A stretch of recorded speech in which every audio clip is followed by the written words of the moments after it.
So, I'm finally doing it. I'm going to rank every single movie made by Walt Disney Animation Studios. I have a lot of problems with the Disney Corporation, but I am willing to acknowledge that they have made some pretty good movies, and I thought it fitting to rank the movies from probably their most famous studio. So this is simply the movies from Walt Disney Animation Studios, and doesn't include any animated films from outside this studio, such as Pixar or Disney Toon. While this studio can put out the odd stinker, they've also made a variety of great movies, through both 2D and 3D animation. Many of their movies have become iconic, and for good reasons. I will establish in advance that I haven't actually rewatched all the movies for this specific video. When doing ranking videos, I've made a rule that I have to watch all the films or shows eligible, even if I've seen them before. There is one exception to this rule, however, and that's if I've seen the film or show twice and liked it neither time. And in this case, I've actually covered these films in previous ranking videos. For Pocahontas, it was in the Disney Renaissance ranking video, and for Chicken Little, Ralph Breaks the Internet and Frozen 2, it was in the Disney CGI ranking video. I have put more thought into my opinions from before, but it's mostly more points on why they don't work. And speaking of which, I have covered quite a lot of these movies in previous ranking videos, so I don't want to repeat myself too much, especially since this video will be quite long without it. Unless my opinion has changed on any of them, but I will provide points on why I like or don't like them either way. So, with this out the way, let's get started. The Three Caballeros is one of the most boring movies I've ever seen. The 1940s was a time where Disney released Pinocchio, Dumbo, Bambi, and a ton of anthology movies. While one of these was great, the others ranged from mediocre to shit. And this one is shit. The movie sets itself up to make you think Donald Duck will play an important part throughout, but he's pretty much sidelined for the first 30 minutes, and we don't even get the titular Three Caballeros until the 42-minute mark.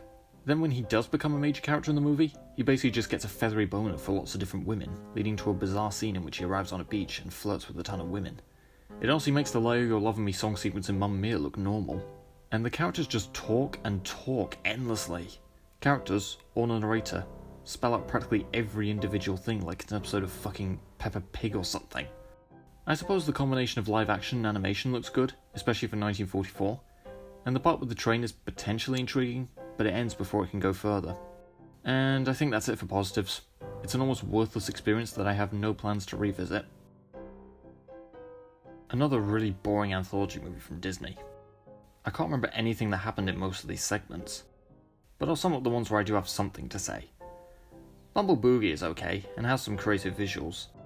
The Legend of Johnny Appleseed is okay, and has some sense of story to it. Little Toot is boring. Apparently it influenced David Mitton, the original director of Thomas the Tank Engine, to create Tux. Fuck, really? But Tux is so much better. Trees is briefly interesting because of its visuals, but grows stale quickly. And yeah, I have nothing at all to say about the rest. Just pure boredom. Oliver and Company is shite, but I put it above these movies because at least it tells a story, albeit a very, very loose one. It's an adaptation of the story Oliver Twist, a very dark and gloomy story. I've not read the book, but I've seen the film adaptation of the musical, which I loved. And what does Oliver and Company do? Well, it throws the well-handled dark tone, interesting themes, and even memorable characters out the window, in exchange for toned-down boredom and broken pacing. I can't think of a single plot point in this movie that has proper build-up. None of the characters or relationships feel genuine because there's no time to absorb them. The movie is always on the go, and what time could be spent getting to know these characters is wasted on piling on more characters and unforgettable song numbers. Many people consider Why Should I Worry to be the one good song in the movie. I disagree, I forgot it almost immediately. The thing I remember most about the song sequence is how the Billy Joel dog drags the sausages through wet cement, and somehow they're completely clean. I enjoyed the movie Oliver, and although Oliver Twist isn't the most interesting protagonist ever, at least he has an interesting goal and some sense of character arc. While it does have some fun song and dance numbers, they don't feel inconsistent with the otherwise rather dark tone of the movie, and it does have many memorable characters who we actually do have time to get to know. Oliver and Company has none of these things. The characters are bland, the pacing is too fast, the songs are forgettable, and the tone is fucking bizarre. Do I like anything about the movie? I suppose the backgrounds look decent, even if the characters themselves look cheap, and the lead up to the villain's death is decent, which isn't something I can say about the rest of the movie. And yeah, that's all I have to say. I realised the villain was voiced by Robert Loggia, so I could do the Family Guy joke to sum up this movie. It's Oliver and Company. O as in Oliver and Company. L as in Luke, did you see Oliver and Company? It sucked ass. I as in I thought Oliver and Company sucked. V as in Vincent, did you see Oliver and Company? It sucked ass. E as in everybody hates Oliver and Company. R as in Robert Loggia was in Oliver and Company. Space. and symbol. Space. C as in Christ on a bike, Oliver and Company sucked. Home on the Range is just really boring. Roseanne Barr voices a talking cow. She's just as funny in this role as she is in real life. In short, not funny. My pronouns are kiss my and my pronouns are you're not funny. Ned will be right back. You've just told me to tell you. I'm hoping for not to come back soon. I have funny recording equipment right here. Okay, I'm back. Yeah, I just don't have much to say about Home on the Range. The characters are forgettable and or annoying.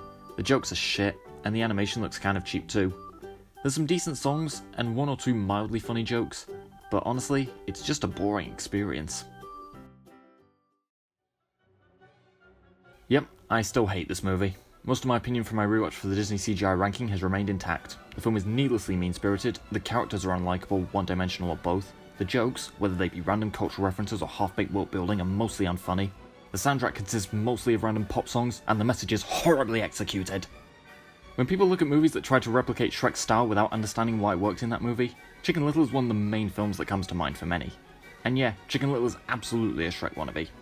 It's such a shame learning about the film's troubled production and how the director Mark Dindo wanted to make a completely different, and probably much better movie. There's only really two things from the original video that have changed for me slightly. The first is the scene in which Run to the Litter tries to get the soda from the drink machine. Admittedly, this is actually quite funny, and the only time I laughed outside of Adam West's cameo at the end. And the other is the animation. Oh, don't get me wrong, I still think it looks awful even for 2005, but I think I have a bit more to say about which parts of the visual style look bad. The character models themselves look fine for the most part, although some of them do look quite robotic. But the colour palette and the backgrounds are the part that make the film look unappealing. And I say again, this film came out 10 years after Toy Story and had almost 5 times that movie's budget, so there is no excuse for it to look this ugly. So yeah, I hate this movie. I hated it as a teen, and I hated it when I revisited it for the Disney CGI ranking video, and I have serious doubt I'll ever watch it again. But it's not at the bottom of the list, because unlike these movies, at least I felt something watching it. The Black Cauldron is so fucking boring. Despite some amazing visuals, I did not give a shit about the story. And the main character is an annoying twat, with Grant Bardsley delivering the lines like cardboard. Gogi is also an annoying twat, and when he sacrificed himself, I hoped he'd stay dead. But no, he had to be brought back. It's a boring story combined with 2 annoying twats who I could not stand. I was debating whether or not to put it above Chicken Little, but I ultimately decided to by a slight smidge because it has much better visuals. But ultimately, fuck this annoying snooze fest of a film. I was honestly too nice to Dinosaur in my Disney computer animated ranking video. While the first 8 minutes are pretty awesome, the boredom of most of the rest of the movie makes it hard to call passable. I don't remember any of the characters in the movie, and the fact that they talk ruins any sense of realistic illusion I could have gotten. I'm also kind of on the fence about whether the CGI is good for the time, especially since Jurassic Park has aged better, and the bare resemblance of plot is just so boring and predictable that I don't care. I considered putting this below these movies, but I can't really bring myself to, because the best parts of the movie are pretty great. These being the first 8 minutes, with some pretty great cinematography, a majestic score, and most especially, no dialogue. And, well, James Newton Howard's majestic score, which is strong throughout. I prefer to just listen to the soundtrack on its own, so I can sit perfectly still and appreciate the music. But, in spite of these good aspects, Dinosaur is mostly just a boring, predictable movie. Wish, the latest film from the studio. And it's one of the Disney movies. Something a lot of people have mentioned is how strange the art style is, and if you thought that Strange World reference was forced, don't worry, I'll get to this film's forced references. The film's art style has been frequently compared to Spider-Verse, and yeah, it definitely seems like it copied that film's style, but without understanding why it worked in that film. Spider-Verse films were comic book films, so a unique blend of 2D and 3D animation worked in that film's favour, balancing out the art style of comic books with cinematic eye candy. And while Puss in Boots: The Last Wish almost definitely took inspiration from those films, it used it for the purpose of stylized action scenes. Wish uses this art style throughout the film, and in the case of this film, it looks unfinished. Personally, I think continuing with their usual 3D style would have been the better decision. If it ain't broke, don't fix it. And on to the story. I can't say I remember much about it, to be honest, though it definitely came off as a Shrek wannabe, even if it was a step up from Chicken Little. The film also has homages to many Disney films, and they feel simply like fan service. If I want a great homage to Disney's past works, I'll watch Once Upon a Studio. That's all I have to say at the moment, and I can't say I'm big on the songs either. Brer and the Last Dragon is boring. The visuals look amazing, and the music is often quite good, but I just found the story really boring. I don't remember much about the characters, apart from Sisu, who just annoyed me. I put it above Dinosaur because its visuals are more likely to stand the test of time, and there's more sense of story to it, but that's honestly the best I can say about it overall. I legitimately wanted Edgar Bergen to smash those ventriloquist dummies. Fun and Fancy Free is another bad anthology movie. This one has two segments, one completely boring, the other could be decent, if not for those annoying dummies interrupting repeatedly. Bongo. Visually stunning, but void of interesting storytelling. Basically just a bland rip-off of Bambi, and to some extent Dumbo. Mickey and the Beanstalk. To be fair, I have a little more to say about this one. I thought it was just going to be Jack and the Beanstalk with Mickey Mouse thrown in, but it has some merit to it. I liked how the giant was built up as a huge threat, but he's actually an idiot, who also manages to be a legitimate threat. They struck an almost perfect balance there, it's funny. Otherwise, there's not really much to it. And oh my god, those fucking ventriloquist dummies! Ah! You could have had a decent segment, Disney, but you just had to throw in those obnoxious fucking dummies! Ah! So, it's mostly just a boring and sometimes annoying experience, but it was entertaining occasionally. Again, most of my opinion from before still stands. It's a boring and very misguided take on racism that questionably tries to both sides the issue of colonialism. The romance between Pocahontas and John Smith, even ignoring how questionable it is from a historical context, is not interesting at all. I just don't have much more to say about the film that I haven't said before. The animation, the instrumental score, and the songs just around the riverbend and colours of the wind are great. But otherwise, it's mostly a boring and distasteful movie that takes a lot of artistic license with the true story, and not in a tasteful or intriguing way. This movie sucks, and while it may not be as bad as Pocahontas or Chicken Little, it is more insulting, as it takes great characters and butchers them, with Ralph and Vanellope's relationship coming off more as a weird, needy, clingy friendship than the father-daughter or older brother-younger sister vibe from the first movie. It's also crawling with plot holes, product placement, poor attempts at comedy and emotional depth, and bad morals about internet popularity. And it's still on the list of movies I'm considering doing a full analysis video on to go more into the problems it has. The stuff with the Disney princesses is still funny, the Sorcerer song is good, and visually it still looks pretty good. And while I think I have said in the past that Pocahontas was better, I take that back upon further thought, because at least this movie is interesting. Despite it being terrible and insulting, it's definitely not boring, which is more than I can say for this bland piece of shit. But for the most part, this movie sucks, and I have no plans to revisit it. But luckily I do remember the movie very well, and this will give me material for when or if I get round to doing an in-depth video on how it wrecked, pun intended, a good franchise. Another one of the not-so-good anthology movies. The animation and music are good, and there's occasional creative moments with the animation, but it's not particularly intriguing overall, and I don't really have a lot to say about it. The film tries to be educational a lot, but, well, it tries to be educational too often, and when it tries to be fun, it often just doesn't really succeed, even with the odd creative moment or joke with Donald or Goofy. Thankfully, the film is less than 45 minutes long, and I'd take it over the boredom of the Three Caballeros, Melody Time, or Fun and Fancy Free, mostly because it's much shorter. I've seen this movie 3 times, and I swear it gets worse on every viewing. Third time round, and I can say, this is a bad movie. I'm struggling to remember what I used to enjoy about this movie, apart from the animation and music, which are pretty stellar to be fair. I think the main problem with the movie is the script. The slapstick with the animals is not only just kind of boring, and pretty much a cheap knockoff of Tom and Jerry, but it goes on for far too long, and takes up at least half the movie.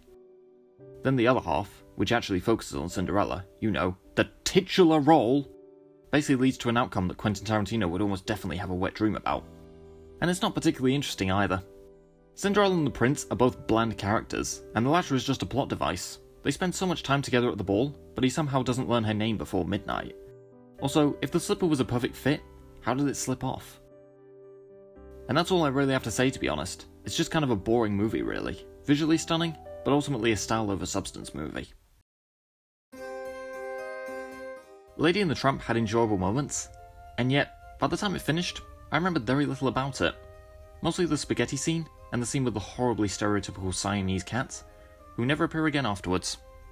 The story just kind of feels aimless, and while I can commend Disney for not doing the love at first sight trope, the romance between the titular characters is not that interesting.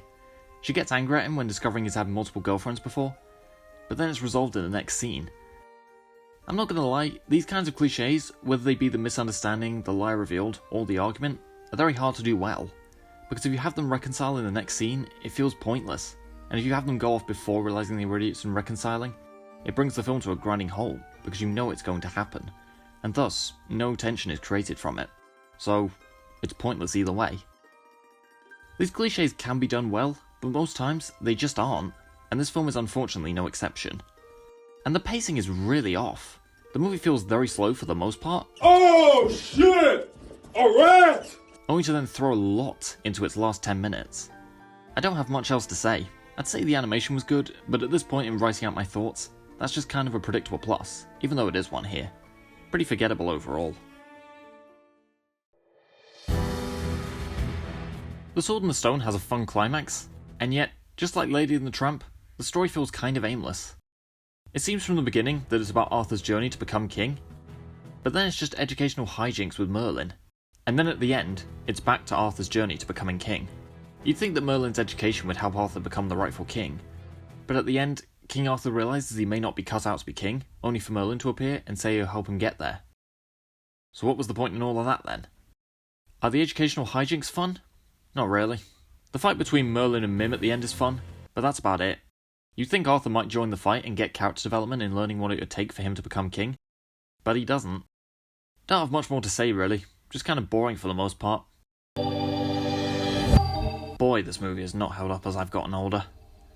Alice in Wonderland is visually stunning, and there's a lot of really creative moments with the animation, but it's a style over substance movie. Kind of like Lady and the Tramp and the Sword and the Stone, the story is just kind of aimless, and while it has fun moments, a lot of the characters just feel unimportant and forgettable. The Queen of Hearts is the best character in the movie, and the last 15 minutes are quite entertaining, but she only appears in the last 15 minutes. She's the main antagonist of the movie, but she doesn't really pose much of a threat throughout the film. And what follows on from an admittedly rather fun maze chase is... Alice wakes up. The entire movie was just a dream, and not even one where Alice becomes a changed person as a result. So it was just kind of pointless really, and also not entertaining enough to forgive such a cop-out. A lot of people hate Tim Burton's Alice in Wonderland, and I can understand not liking it as much as I do, but it does tell a coherent story, and it gives Alice an interesting character arc, the Red Queen has presence throughout the movie, and it doesn't just turn out to be a dream at the end. Don't really have much more to say about this Alice in Wonderland though, a failure for me overall. Frozen 2 is an ambitious failure, but still a failure. Everything I said in my Disney CGI ranking video still stands, and I'm still working on my analysis video on why the movie's troll production really shows through in the movie.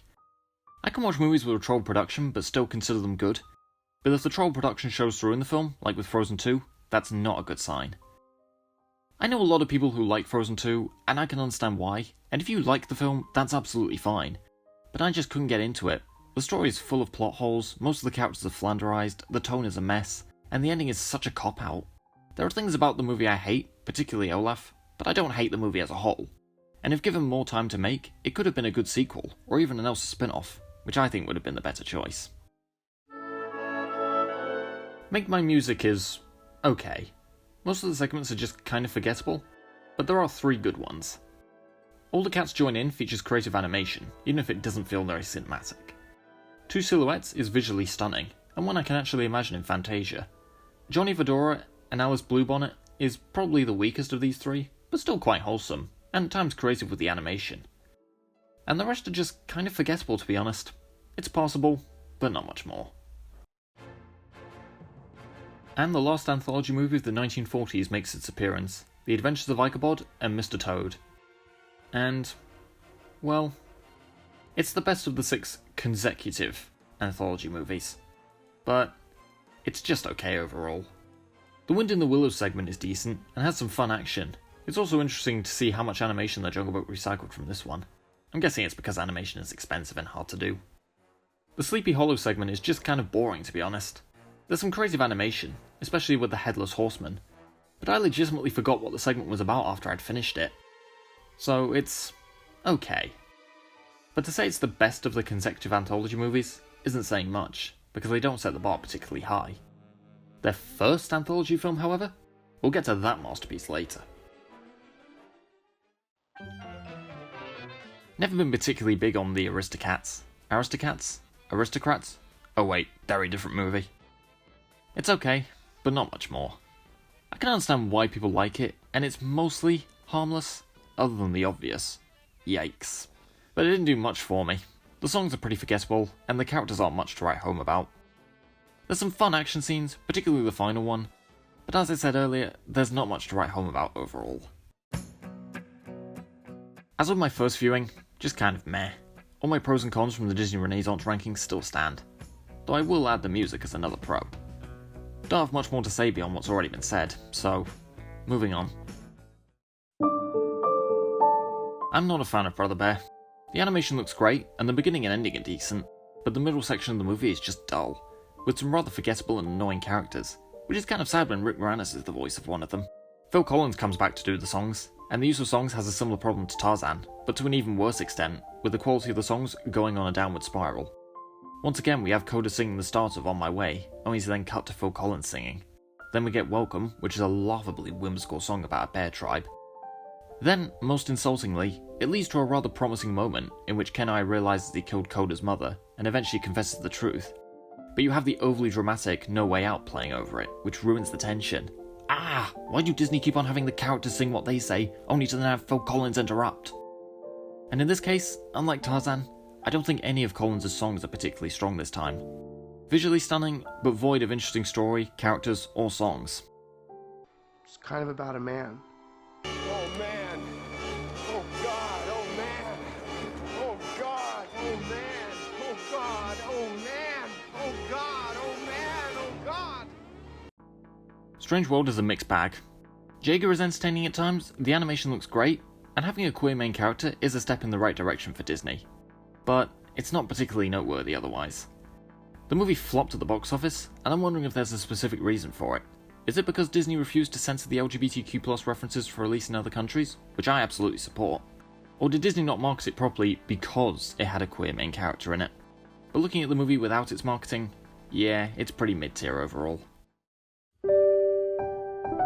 First time I watched this movie was back in 2021, so I could join my friend Sophie in ranking the Disney princesses. At the time, I considered the movie decent, but Princess Aurora to be a bland protagonist.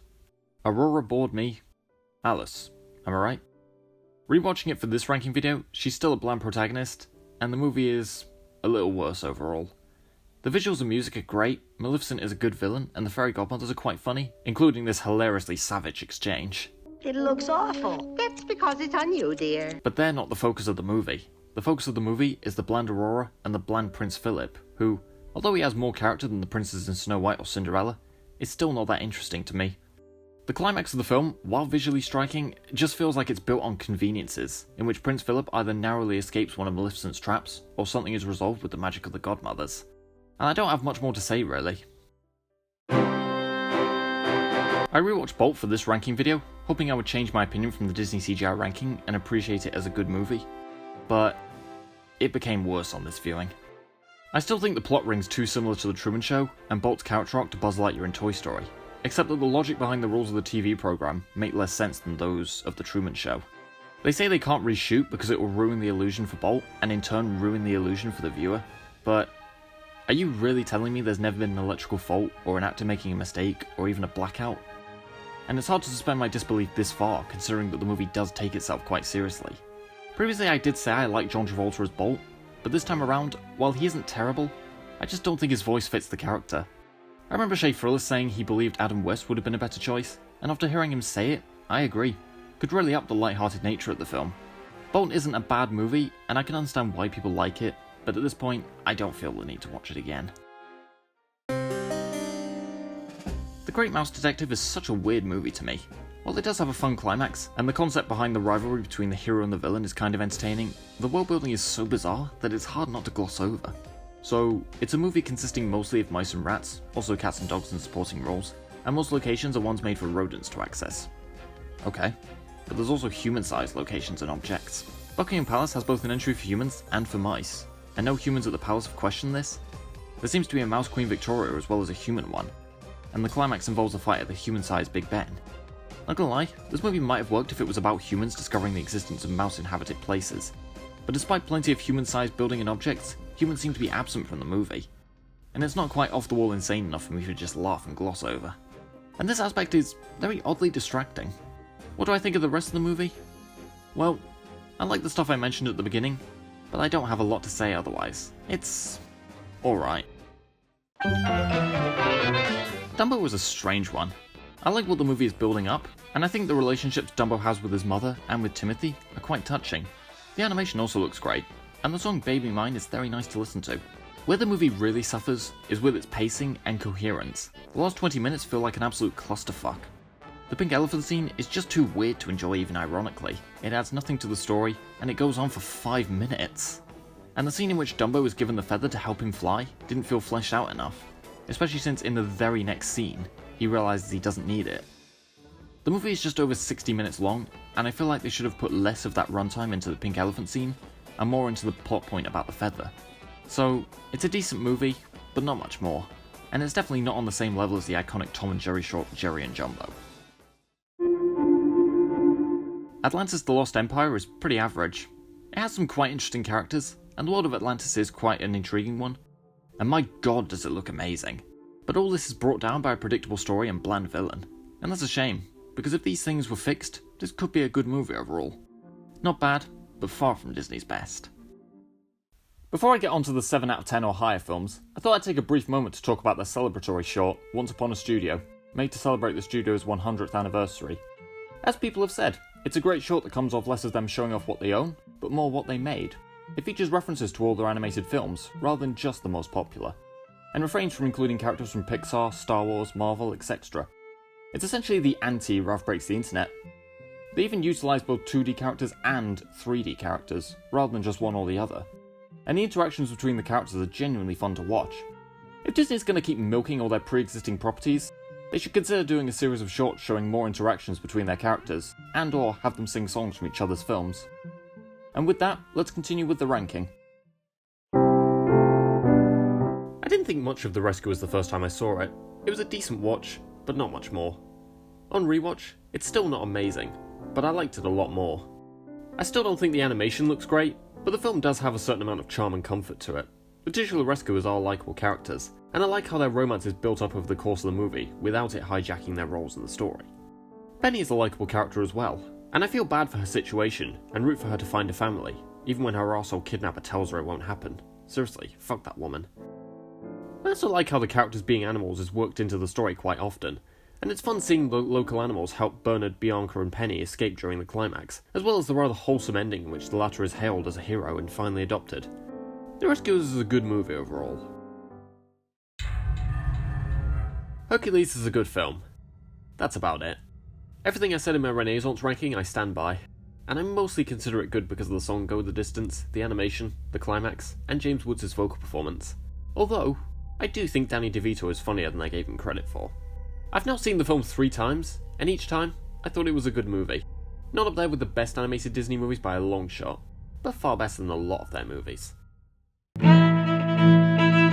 The thing that easily carries Treasure Planet the most is John Silver, a superb and layered Disney villain. I like that he's not a twist villain, and how we know he's a villain very quickly, but the protagonist Jim doesn't, and as such, tension is built up. I also like how even though John has an obsession with money, he does care for Jim, and eventually prioritises his life over the treasure from the titular planet. On top of that, the animation is fantastic. This was one of Disney's final 2D animated movies, and a lot of effort went into this part of the movie in particular. And, despite these things, the movie is quite flawed. The side characters are either bland or annoying, and the space setting doesn't really add anything to the story. As a reminder of that, the ships are just like sea ships, and the ports just like Earth ports. I personally think Disney should have done a traditional adaptation of Treasure Island, but kept the characterization of John Silver from this movie. I think my rating is a little generous here, but I think it's the relationship between Jim and John that elevates it to a good movie. Although, much like with Hercules and The Rescuers, the 7 out of 10 is much closer to a 6 than an 8. 2 years ago, I watched The Princess and the Frog for a Disney Princess ranking on my friend Sophie's channel. I stated how intrigued I was by Tiana as a character, a fast thinker, positive, and a workaholic, who has a desire to turn a rundown sugar mill into a restaurant. Though, not so much for herself, but rather to fulfill her late father's wish, and I like Anna Cononi Rose's vocal performance. Revisiting the movie for this ranking, and summing it up as a whole, I like it. Not as much as I did the first time, but a perfectly good movie all the same. I like the first act the most, and how it sets up the story, and the third act is a good ending. I like a lot of the characters, but one I would like to mention is Charlotte. I like how even though she is spoiled and occasionally entitled, she does care for her best friend Tiana. I especially love how she wants a prince for the entire movie, but gives up the opportunity when she sees the love Tiana and Naveen have for each other. And honestly, when she catches the bouquet, it's warranted. I also think the movie has some good songs, particularly Down in New Orleans and Almost There. I especially like the art style of the song sequence for the latter, and as you'd expect with Disney, the animation is great throughout the movie. And yet, despite these good aspects, I don't find the stuff with the animals as interesting. Even the songs take a bit of a dive, and it does make the second act less interesting, but not bad at all. It's just mostly the human stuff that intrigues me. And while the third act is a good end, it does use the misunderstanding part, which has a predictable outcome, but I do like Tiana's decision not to take Facilia's offer in order to not dishonour her father. The Princess and the Frog is a flawed, but good movie overall. Bambi is a good movie. That's about it. It's visually appealing, with very intriguing and naturistic backgrounds, and a lot of the characters are likeable. But I can't help but feel that some parts feel rushed, the death of Bambi's mum being an example. It's one of the most famous, maybe infamous, moments in the film, but it's hard to get emotionally invested because it feels too rushed. The film really whiplashes from this really dark and sad moment to just abruptly becoming cheerful and upbeat again, and I don't think the death of Bambi's mum is ever even brought up again in the film. With that said though, I think the hunter never being shown adds to his eeriness as a villain, which not only shows that villains in society can come from anywhere at any time, but also presents a well-executed message to us about the importance of nature. Bambi is nothing amazing, but it is a good movie overall. The first 2 times I watched Tangled, I didn't think much of it, but I never actively disliked it, meaning I was willing to go with third time lucky optimism in finally appreciating it as a good movie. And it paid off. The third act still really frustrates me. They throw in all the cliches, then Eugene dies and Rapunzel is able to use magic tears to save him. How? Rapunzel clearly stated that if her hair was cut, it would lose its magic. I've heard some people say the magic is stored within her and the hair makes it easier to get to, but in that case, why can't she grow the hair back out again? It wouldn't even be a burden anymore now that Gothel was dead. But despite this, I like the first 2 acts a lot more. The setup of the movie is really good, and this time around, while Gothel does have similarities to Frollo from The Hunchback of Notre Dame, I forget it quite quickly, mainly because the stories go in different directions. And Gothel is an interesting villain, forced to go to evil measures to get eternal youth, and I do have more appreciation for Mother Knows Best this time around.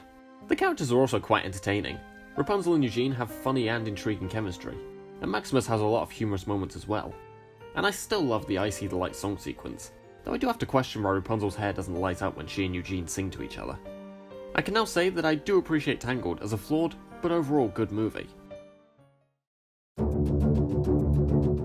Upon rewatch, Tarzan is actually quite good. A lot of my problems from before still stand, including Rosie O'Donnell's vocal performance as Turk, as well as the predictable twist villain, and I'm still not big on all of Phil Collins' songs, though some are better than I gave credit for previously. A lot of the emotional beats do hit harder in this one, especially the relationship between Tarzan and Carla, which is very poignant. And I do also like the romance between Tarzan and Jane. And while the twist villain is predictable, his death scene is welcomely brutal. Back when Disney didn't build up dark moments just to chicken out at the last second. And while a lot of these things are good, the way the songs are used feels unbalanced. I remember Shea Frillis mentioning this in his video, but it's especially jarring to hear Carla sing the first verse of You'll Be In My Heart, only to then go to Colin singing it. Having Carla sing the whole song, followed by a later reprise when accepting Tarzan's decision to leave, would have been so emotionally powerful. You could say the songs were the inner thoughts of the characters, but these shifts make that implication more unclear. There's also a random song number sung by Turk and the others when they wreck the human possessions. Either commit to the characters singing, or don't. Beauty and the Beast and the Lion King also have non-diegetic songs, but it's made clear that these are the inner thoughts of the characters. They even have both male and female singers to represent that. And when they do become diegetic, it's to show the side characters discussing the situation. I also don't like the relationship between Tarzan and Kerchak, and the scene where they make peace on the latter's deathbed feels so forced. I get that Kerchak is reluctant about adopting Tarzan, but then why have such a shoehorned reconciliation at the end? With all this said, Tarzan is still a good move overall, and if I redid the Disney Renaissance ranking, which I won't need to thanks to this video, I'd put it as the new number 7. I'm really not a dog person, yet I still enjoyed 101 Dalmatians. As well as having a superb villain in Cruella de Vil and a funny henchman Jasper and Horace, it also has a lot of intriguing characters all around. I like the owners, I like the housemaid, I like Pongo and Perdita, and I like all the animals who help them when they escape Cruella and her henchmen. With that said, the puppies themselves are not particularly interesting. This kind of thing wouldn't bother me because, well, there's 99 of them. I wouldn't expect them all to have distinct personalities. But it's the fact that they try to give one of the puppies the personality trait that he's fat and always hungry, and that's all they really do with him. This kind of reminds me of how most of the others are not that distinct or unique. But this isn't a major problem. With fun chase scenes, likeable characters, and superb villains, and an interesting art style, 101 Dalmatians is fun and wholesome for all ages. I never thought much of Robin Hood as a kid, but revisiting it as an adult, I do like it a bit more. I usually tend to dislike when films and shows take a pre-existing story or concept and make all the characters animals or inanimate objects, usually because it feels like a cover-up for a lack of originality, and or because it creates a ton of plot holes. Robin Hood is an exception to this though. It feels like a fresh take on the story. The characters being animals is incorporated into small aspects of the story, even if not major, and it doesn't create any plot holes. It also doesn't take itself too seriously, relying almost solely on a light tone, unlike say Shark Tale or Chicken Little, which take themselves too seriously and also feature frequent bizarre world building that creates a ton of plot holes. As such, Robin Hood stands out as its own unique telling that actually does bring new things. I like the heroes, and the villains are also quite entertaining to watch. With that said, I do wish Maid Marian had a bit more screen time, maybe some to build up the romance between her and Robin Hood more. But it's not an unbelievable romance. And while Little John is likeable, he just feels like a clone of Baloo. Same species, almost the same design, and of course, same voice actor. I suppose another minor criticism I have of the film is the pacing can be a little slow at times. Mostly at the end, where Robin tries to trick the villains into thinking he's dead. At first, I was under the impression that him playing dead was being played obviously, but they dwell on it slightly too long, and I got the impression that they genuinely wanted to make you think he was actually dead. But again, this is a minor criticism. While nothing mind-blowing, Robin Hood is a good movie. The Jungle Book is one of the Disney films I watched the most as a kid. I think partly because my brother loved it. As such, I do have pretty strong memories of this movie. But I'm not going to let nostalgia blind me on this one. With that said, and despite the film's infamy for recycled animation, along with some of its animation being recycled, The Jungle Book is a good movie. One of my favourite parts of the movie is the music. The instrumental scores are nice to listen to, and come about at the right times, whether it be the more calming music to show the aesthetic of the jungle, or the more intense music during chase scenes. The songs also slap, particularly Bare Necessities and I Wanna Be Like You. I do, mostly, like the direction the story takes as well. Every character has some kind of role in the outcome of the story.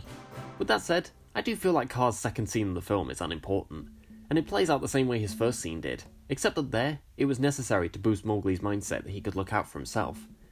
Here, it doesn't really add anything, even if Car's song is decent. I also do wish more characters got to be active in the climax. Bagheera enlists the help of Colonel Hattie to help Mowgli, which, ironically, alerts an eavesdropping Shere Khan to Mowgli's existence. But then Hattie never appears again, and the only character who comes to the rescue in the climax is Baloo, as well as the Beatles-esque vultures who were already there anyway. With that said, I do like the friendship between Mowgli and Baloo. It's quite touching, and it manages to avoid crossing the line of becoming weird and clingy, unlike some things. And their argument doesn't feel forced or overly emotional, and I like that the movie can focus on other plot points between Mowgli running off and Baloo coming to his aid in the climax. The Jungle Book is a flawed, but intriguing movie. Fantasia 2000 is definitely ambitious, and that ambition pays off, even if it doesn't live up to the original by a long shot. There are still some pretty great segments in this movie, the Pines of Rome and Firebird Suite segments being the best of all of them. They're visually stunning, and would have fit the tone of the original film perfectly. Symphony No. 5 is a simple but striking introduction, and Piano Concerto No. 2 has an interesting combination of animation styles. And there's The Sorcerer's Apprentice, which is pretty much the same as it was in the original, so my notes of praise about it being visually stunning with an interesting story really go to that movie. Then you have the other segments, and they're not bad, but they just don't fit the tone, or the cinematic atmosphere the Fantasia films go for. They just feel too cartoony. Maybe as short films, especially on TV, they'd work better. And I'm really not a fan of the celebrity cameos. Not because of the celebrities themselves, just the annoying material they're given. But in spite of this, Fantasia 2000 is a good movie overall. Peter Pan is actually quite fun to watch. While certain aspects of the movie have aged dreadfully, mostly the infamous portrayal of Indians, there's still a lot to enjoy.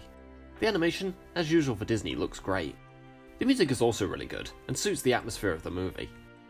Captain Hook and Mr. Smee are great villains, and the crocodile trying to eat Hook gives a lot of good laughs. I especially love the scene in which Smee tries to give Hook a shave, but accidentally shaves a seagull's arse instead. But, unlike the film that preceded it, the adventure Wendy goes on actually means something. Not only is the adventure real, but she comes back from it accepting that she'll grow up. And Peter Pan has a good character arc of being immature and stubborn about the idea of Wendy leaving, to then accepting her desire to return, and taking her, John and Michael home safely. And overall, it's just a fun experience. Nothing amazing, but a 7 out of 10 is practically a miracle after sitting through 8 consecutive mediocre to outright awful Disney movies. I too like Big Hero 6 more on the third viewing than I did on the second, but I still can't quite figure out why I loved it so much on my first viewing. I do love Baymax. He's hilarious and wholesome. I like the relationship between Hero and his brother, the way the film touches on themes of grief and family loss, and the arc Hero has regarding it. And yet, the movie does have flaws, particularly in its third act. The twist villain, while having understandable motivations, could have had more screen time. Perhaps maybe an establishment of his villainy in the second act. As well as this, Baymax's death is not only retconned, but also kind of pointless to the story. Could he really not have saved both him and Hero? But in spite of this, Big Hero 6 remains a good movie. The Many Adventures of Winnie the Pooh isn't quite as good as I remember, but it's still quite a calming and charming experience, with a variety of intriguing characters. The film takes the pre-existing Winnie the Pooh short films and puts them all into a feature film. The stories have a certain charm to them, and I like how some of the characters do have interesting arcs, including Tigger realising that not all times are good for bouncing, and Pooh's final scene involving him accepting that Christopher Robin can't be around as often, but nonetheless fulfilling a quite poignant promise to him at the end. The Many Adventures of Winnie the Pooh is an enjoyable and charming movie for all ages. Pinocchio is a pretty good movie. While it's not mind-blowing, it is quite an interesting experience, especially given how dark the movie is, and seeing Pinocchio smoke. Believe me, you would not get away with the latter today. While I do think adult protagonists can serve as great role models to kids, I also think a child protagonist can serve that role, and I think Pinocchio works as a protagonist, as he's someone kids watching will identify with, and as he learns to be brave, truthful and selfless, and earns his reward at the end for it, kids can learn the benefits of these traits alongside him. It also has some enjoyable songs, particularly When You Wish Upon a Star and I've Got No Strings, and the animation is very nice to look at, despite this movie's strange obsession with bottoms, and one that they kept in that god-awful remake. Although it doesn't live up to what would come later, or even the movie that preceded it, Pinocchio is still a fun and charming movie. Snow White and the Seven Dwarfs, the first animated feature film ever made, but not the best one. In the lyrics to We Didn't Start the Pictures, I described Snow White and the Seven Dwarfs as a groundbreaking winner, and I stand by the fact that it's a winner in the field of how groundbreaking it is. The film was the first of its kind, and opened the gates for hundreds of animated films, some of which are among my favourite films. The fact that it's the first of its kind doesn't make it the best one, however. Snow White is a pretty bland protagonist, and the prince is just a plot device. The evil queen is a pretty decent villain, although her drinking the ugly potion instead of forcing Snow White to drink it is quite a strange idea. With that said, I like the film a bit more than I remember. The side characters are actually quite interesting. I like how Disney gave the dwarfs unique personalities. It's especially intriguing seeing Grumpy be, well, grumpy throughout the movie, only to later have a change of heart and be genuinely distraught over Snow White's death at the end. While the trope of a character dying only to come back has been done to death, no pun intended, back in 1937, the outcome was probably much less predictable. I also love those evil-looking eagles, and how you think they're siding with the evil queen, but really, they're just indifferent to everything, continuing to smile evilly when she falls to her death. And the animation looks amazing. It's the film that introduced Disney's iconic aesthetic, and it stood the test of time very well, even putting in details like the shine in the jewels the dwarfs mine. The songs are also quite nice to listen to, with the Hi-Ho song being the most memorable. Overall, it's a pretty good movie, and I can see why it's remembered as important historically, and deserves its place in the National Film Registry. But to me personally, it's not as amazing as it is groundbreaking, unlike say Toy Story.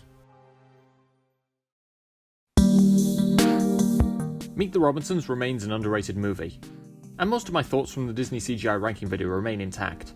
Despite overly fast pacing, it does feature good animation, hilarious side characters, and a fantastically executed message. I don't have much to add, so I'll reiterate my thoughts about how great the ending is. I love all the subtlety of it. Wilbur takes Louis back to see his mother as promised, despite knowing he's risking his existence for it. while Louis eventually reconsiders, realising that allowing himself to be taken in, he achieved a huge future and family. He's been hung on the past for so long, but ultimately learns to move forward in life, and also helps to improve Goop's future before returning to the science fair.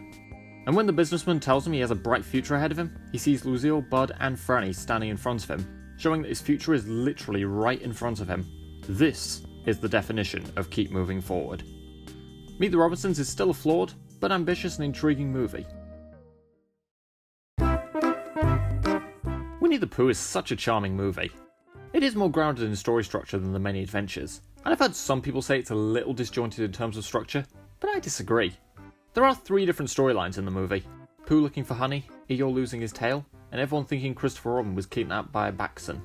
But they do all link together, and are prominent throughout the movie, although the last doesn't really come in until the second act.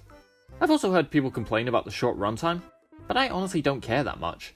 I think it uses its runtime quite well, and it's hard to think of a scene that doesn't move the story forward. And honestly, it's just such a comforting movie. I love the characters, Pooh included. Pooh is a character that you just can't hate. Well, unless the public domain turns him into a serial killer. And I like that even though he is so lovable, he's also flawed and makes mistakes. He manages to be quite naive, but not to the point of becoming annoying. And over the course of the movie, he does make some smart choices, such as using the words of the book to get everyone out of the hole, and also proves to be quite selfless, giving up eating honey with Al to get Eeyore's tail back to him, being rewarded with a huge pot of honey by Christopher Robin for his selflessness. And the movie also has a lot of funny moments, my favourite one being when they all fall down the hole and Piglet has to get them out with a rope, only to cut it up and then state he cannot not. Not? Who's there? Pooh? Pooh who? No. But I'll let you watch the rest of the scene for itself. And it also has some good songs, my favourites being the Baxan song for its interesting use of chalk-like visuals, representing them drawing out their visions of what the Baxan does. And Everything is Honey, which has a nice rhythm, and showcases the point where Pooh is so desperate for honey that he hallucinates a world made of it, with some genuinely great animation. Winnie the Pooh is a funny and heartwarming movie from Disney. The Emperor's New Groove is one of my favourite Disney movies, primarily because it goes almost all the way with its light-hearted tone. It mostly doesn't take itself too seriously, apart from the misunderstanding part, which does take itself a bit too seriously and feels out of place. And fitting in with the light-hearted tone, the film is often very funny, the best scenes being those with Kronk, especially when he hums his own theme music while disposing of Kuzco's body. And another standout would be when Kuzco and Portia try to get to the capital before Kronk and Yzma. I also think Kuzco has a good character arc, having been spoiled from a young age and becoming entitled and selfish as a result of it. He initially seems to have no compassion for others, but then ends up showing genuine humanity, like when he, without thinking, saves Portia and then tries to deny it. Over the course of the movie, Kuzco realises his selfishness and tries to better himself, and also provides for the people around him, including Portia's family. The Emperor's New Groove is a really enjoyable movie, with a lot of great humour and superb character development. The Fox and the Hound is such an underrated movie, and I'd like to call it an amazing movie, but there are a few things that hold it back, as frustrating as it might be. Some of the voices for the characters can be distracting, especially in how they sound exactly like characters from previous Disney movies, such as Tigger, Piglet, and the Sheriff of Nottingham. And yeah, I know it's the same voice actors, but it doesn't change how distracting it sounds. Another thing that's kind of jarring to me is when Chief falls off the railroad track bridge and they try to make you think he died, but he actually just broke his leg. But in spite of that, this is a really good movie. Pretty amazing that I considered it to be Disney's best animated film since Fantasia, 41 years prior. I would go on to rewatch better films that came out during the Renaissance period, but that's besides the point. The relationship between Todd and Copper is rather touching, and I like the way it progresses, with it becoming more complicated and conflicting as they get older. The outcome of them protecting each other in the climax is kind of predictable, but their final goodbye is poignant enough to make up for it. The relationship between Todd and Tweed is very poignant, including the love they have for each other, and that downright depressing scene in which she reluctantly takes him to the game reserve due to him no longer being safe with her. And I like that the movie has the bravery to stick to this, rather than having him return home just for the sake of a happily ever after. The Fox and the Hound is a welcomely dark and rather sad, but also very emotionally gripping movie, and it's a shame it's not frequently talked about. Frozen is still a very good movie to me, though my opinion hasn't changed too much. It still features good songs, intriguing characters, amazing animation, and smartly executed morals. I will say that I initially hated Do You Want to Build a Snowman, and I'm still not big on it, but this time around, it's not awful. And as I mentioned before, it does at least move the story forward, unlike Fixer Upper. Something I will mention that I didn't before is how relatable Elsa's arc can be, one that can resonate with people who shut people out for fear of hurting them, with Elsa figuring out how to control her emotions, in turn controlling her ice powers, and not having to shut Anna out. I can't currently think of anything else particularly new to say, but I will say that while there was a lot of hype for it for over a year after it came out, I can definitely understand that hype. Zootopia is still a very good movie to me, with well executed themes, creative world building, amazing animation, intriguing characters, and a lot of great jokes and emotional depth, even if the flaws regarding the twist villain, nudist colony scene, and the argument between Judy and Nick still stand. I'll take this opportunity to expand on Judy and Nick's character arcs, which I think are really well handled, and I think work off each other superbly. You have Judy, the ambitious bunny cop, who wants to reduce the tension between prey and predators, and Nick, the con artist fox, who once aspired to be a cop, but faced discrimination and felt that taking the predictable path of con artist was the only option. I like that Nick initially helps Judy just to seize her evidence of him admitting to tax evasion, but over the course of the movie actually seeks to help her, seeing an opportunity to prove that he can be a good cop as well, as had been his desire as a kid. Though the argument between Judy and Nick has a predictable outcome, I like that she is shown to be flawed, with a suggestion that predatory biology is responsible for the savage epidemic, causing negativity and tension, which had been the opposite of her intentions, and an error that she eventually fixes with Nick's help. Although Judy had expressed pessimism about Nick, and Nick had expressed pessimism about becoming a cop, they both see the good in those respective people or careers by the end. Zootopia remains a stunning, funny, emotional, and thought-provoking movie. Aladdin is still a really good movie, and I stand by Robin Williams as the genie being the best part of it. As well as Williams' hilarious and energetic vocal performance, the genie is a great character, managing to work as both a comic relief side character and an important character to the story, as well as seamlessly working in a more emotional and sympathetic side to him. While I've said most of what I'd like to say about this film in my Disney Renaissance ranking, the characters of Aladdin and the genie, the songs and the animation, I'll take this opportunity to talk about some of the other characters. While Jafar manages to be an entertaining and quite threatening villain, there's the more likeable characters in Jasmine and the Sultan. I like how Jasmine wants to marry who she wants, rather than who the Sultan wants her to. And even though the Sultan is trying to force her into a marriage, you understand that he wants someone to take care of her when he's gone. It's a situation where you understand the desires and motivations of both characters, and the Sultan's decision to change the law so Jasmine may marry Aladdin is superb character development. Aladdin is still a really good movie, and there ain't ever been a character like Robin Williams' genie. Mulan is still a really good movie, and I stand by everything I said in my Disney Renaissance ranking video. For this video, I'll say that Mulan should be a makeup remover, given how quickly she removed her own makeup. Wow, not only did she save China, but she also showed skills in quick and effective makeup removal. And the movie still maintains the superb action scenes, characters, songs, balanced tone, and compelling themes and messages I mentioned before. A very good movie. Encanto is a fantastic movie. The writing, the voice acting, the music, the visuals, the themes, all brilliant. I find Mirabel an intriguing protagonist, one who, although disappointed in not having a power like the rest of her family, is still determined to keep the magic of her family and their house alive, and, literally, trying to fix the cracks in her family. I also like her grandmother Alma, and her desire to preserve the family magic, but ultimately coming to take responsibility for not exercising restraint in doing so. And the songs are mostly fantastic. They're mostly memorable, they move the story forward, and the aesthetic is so stunning and creative. Encanto may well have the most aesthetically creative and pleasing song numbers of any Disney movie. Encanto is a fantastic movie, and one of my favourite animated Disney movies. My thoughts on Moana haven't changed much, but it remains a fantastic film from Disney, with stunning animation, amazing music, and memorable characters. For this video, I'll go more into the arcs of the two main characters, Moana and Maui. Moana is a great protagonist, and I like how even though she is ambitious, she doesn't always know what to do or where to go, and frequently makes mistakes that she overcomes over the course of the movie. And I like how Maui had wanted acceptance that his parents had never given him, turning to moral measures to keep it up, but eventually overcomes the trauma and helps Moana fulfill her goal. They have superb goals and superb arcs. Moana remains one of my favourite animated Disney movies. I still love Wreck-It Ralph, though I think as I've seen it so many times and put together thoughts, some even before the two viewings for this and the Disney CGI ranking videos, it's hard to think what to say that I haven't already said. It still maintains creativity, intriguing world building, likeable and relatable protagonists with superb character arcs, subtle anti-discrimination message, great humour, creative art style, and genuine poignancy, all of which I mentioned before. So, what can I add for this? I smell burning. Oh ye gods! The arcade is ruined! Shouldn't have plugged so many games into the surge, Mr. Litwalk. I'm joking. There are things about the world building that don't quite add up, but they're infrequent and far and wide, so it doesn't matter too much. The Little Mermaid is still fantastic. The animation, the characters, the music, the story, it's all brilliant.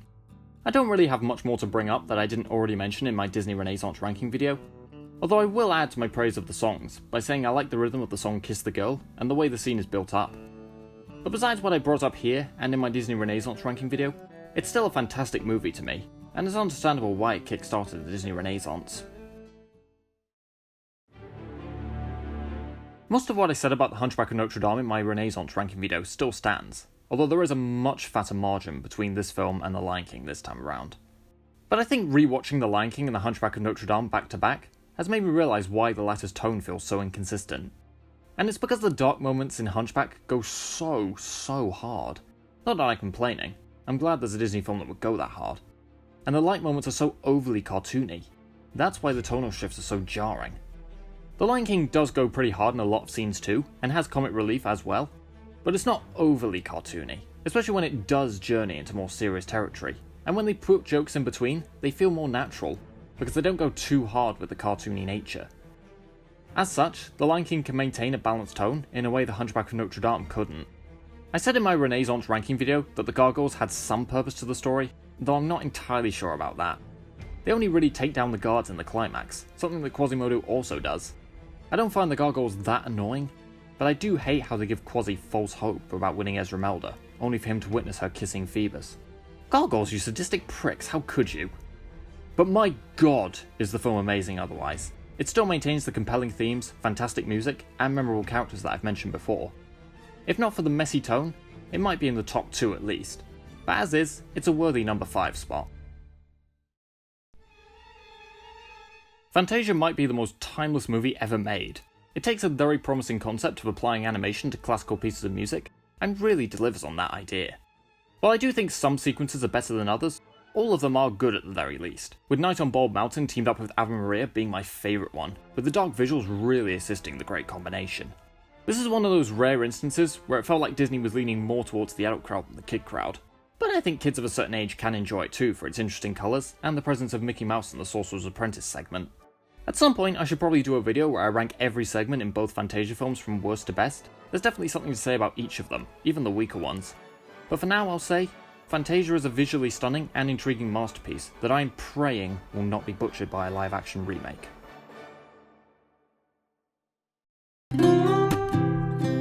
Lilo and Stitch has honestly gotten better with age. I liked it as a kid, revisiting it as an adult, it's amazing. The film hits both its emotional and comedic moments fantastically, feeling balanced in tone and providing so much subtlety in its emotional depth. Like how Lilo believes Pudge controls the weather, having become traumatized following the death of her parents in a storm, and Stitch reading The Ugly Duckling and learning of its message, before later feeling unwanted and coming across a family of ducklings. Lilo and Stitch are fantastic protagonists. Despite being different species, they both struggle to fit in and can be violent and aggressive at times, but they understand each other. Lilo's relationship with her older sister and guardian nanny is really poignant.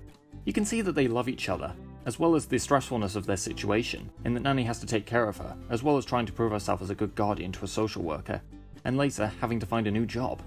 And there's the social worker himself, and while he could be considered an antagonist, he's ultimately just doing his job, and there are scenes where he sees the difficulty of the situation and how hard Nanny is trying to prove herself. Despite being a movie about aliens, Lilo and Stitch manages to feel very realistic, featuring characters in some very real situations, and even giving depth to the alien characters as well. Lilo and Stitch is funny, emotionally gripping, well animated, and features some fantastic characters, and just has to be near the top of the list. As mentioned in my Renaissance ranking, The Lion King, while not the best Disney animated movie, is the biggest and grandest. The animation, the music, the voice acting, the tension, it's all fantastic. There is something I want to call more attention to. I didn't talk about this much in the Renaissance ranking, but I will here, and that's the story, which is really well done. Simba has a superb character arc over the course of the movie, going from trying to shape up to be a great king, to fleeing with guilt upon being gaslit into believing he killed his dad, to realizing he can't change the past, but needs to confront and learn from it to save his friends and family, to finally taking his position as the king of Pride Rock. And Hans Zimmer's music showcases this to some extent, particularly through the triumphant music when Simba runs back to Pride Rock, and when he climbs to the top of the mountain, showing how far he's come. I like how Scar and the hyenas, while all villains, have different motivations. Scar is selfish and greedy, and will do anything to keep his position as king, even when others suffer. While the hyenas merely want good food sources, so much that they'll turn to evil measures to get it.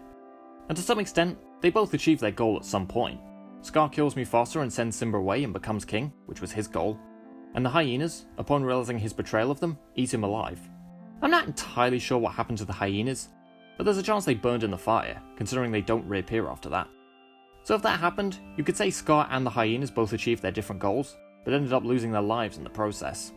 But ultimately, The Lion King teaches several great morals, primarily in how only certain situations call for people to be brave, rather than actively looking for danger. But also how you should learn from your past instead of running from it. And yeah, everything I said in my Renaissance rankings still stands. Though, admittedly, while I still hate the cover of Can You Feel the Love Tonight that plays in the movie, the cover during the credits by Elton John isn't that bad, to be fair. The Lion King remains a fantastic film, but there is one better animated movie from Disney. Yep, Beauty and the Beast is still phenomenal. Despite all the Stockholm schmockholm people would like to claim, it's one of my all-time favourite movies, and my favourite animated Disney movie. And it's gotten even better on my most recent viewing. While I covered it in my Disney Renaissance ranking video, I don't want to just gloss over it. I'd like to take the opportunity to shine light on even more notes of praise, maybe even elaborate further on some of my old points, and also say that upon rewatching both this and The Silence of the Lambs, Beauty and the Beast should have won Best Picture. Something I will mention that I didn't before was Belle's relationship with her father Maurice, which, like the majority of the movie, I really like. While the town sees both of them as odd, the two support each other's interests, and when Belle takes Maurice's place as the Beast's prisoner, he frequently objects to it and then tries to get help setting her free afterwards. This should have been Disney's tweet about family being there for you, instead of this laughable misfire. A nitpick I have with the film that I should have mentioned before is how the Beast's singing voice sounds incredibly different to his speaking voice. But it's only for one verse, so it's only a minor problem. I mentioned how great the songs were in the Renaissance ranking, and I want to talk here about how great the instrumental scores are. They're absolutely majestic, and they fit every scene. The combination of eeriness and sadness to the opening theme, the build-up in the music as Belle enters the West Wing, the tension-filled music as she tries to fight the wolves, and the highly emotional music at the end when the Beast dies, only to come back as the prince, and the two get married. One you may have missed, which may be exclusive to the special edition version which I watched, is the theme at the end of the credits. Like all the other instrumental themes, it's beautiful to listen to, and the tribute to Howard Ashman is so poignant. And I'd like to second it. Thank you, Howard, for giving a mermaid her voice and a beast his soul. Your music brought pleasure to millions, and we will be forever grateful. Not long ago, I watched the 2023 drama film Past Lives. I thought it was an amazing film, with sublime writing and direction from Celine Song, and performances from Greta Lee and Teo Yu. It showcased a really interesting and poignant conflict in Nora's longtime friendship with Hae Sung, and the representation of her youth, and her husband Arthur's representation of the life path she chose, with the film exploring the interesting concept of how people wonder what could happen if they chose a different path in life. The reason I bring this up is because the film only got 2 Academy Award nominations, Best Picture and Best Original Screenplay. And hardly anyone is talking about this. But everyone is talking about 2 specific women not being nominated in 2 specific categories. And I'm going to look at this situation and throw my own hat into the ring about what areas I believe to be valid and what not to be valid. Oh, they got this all screwed up.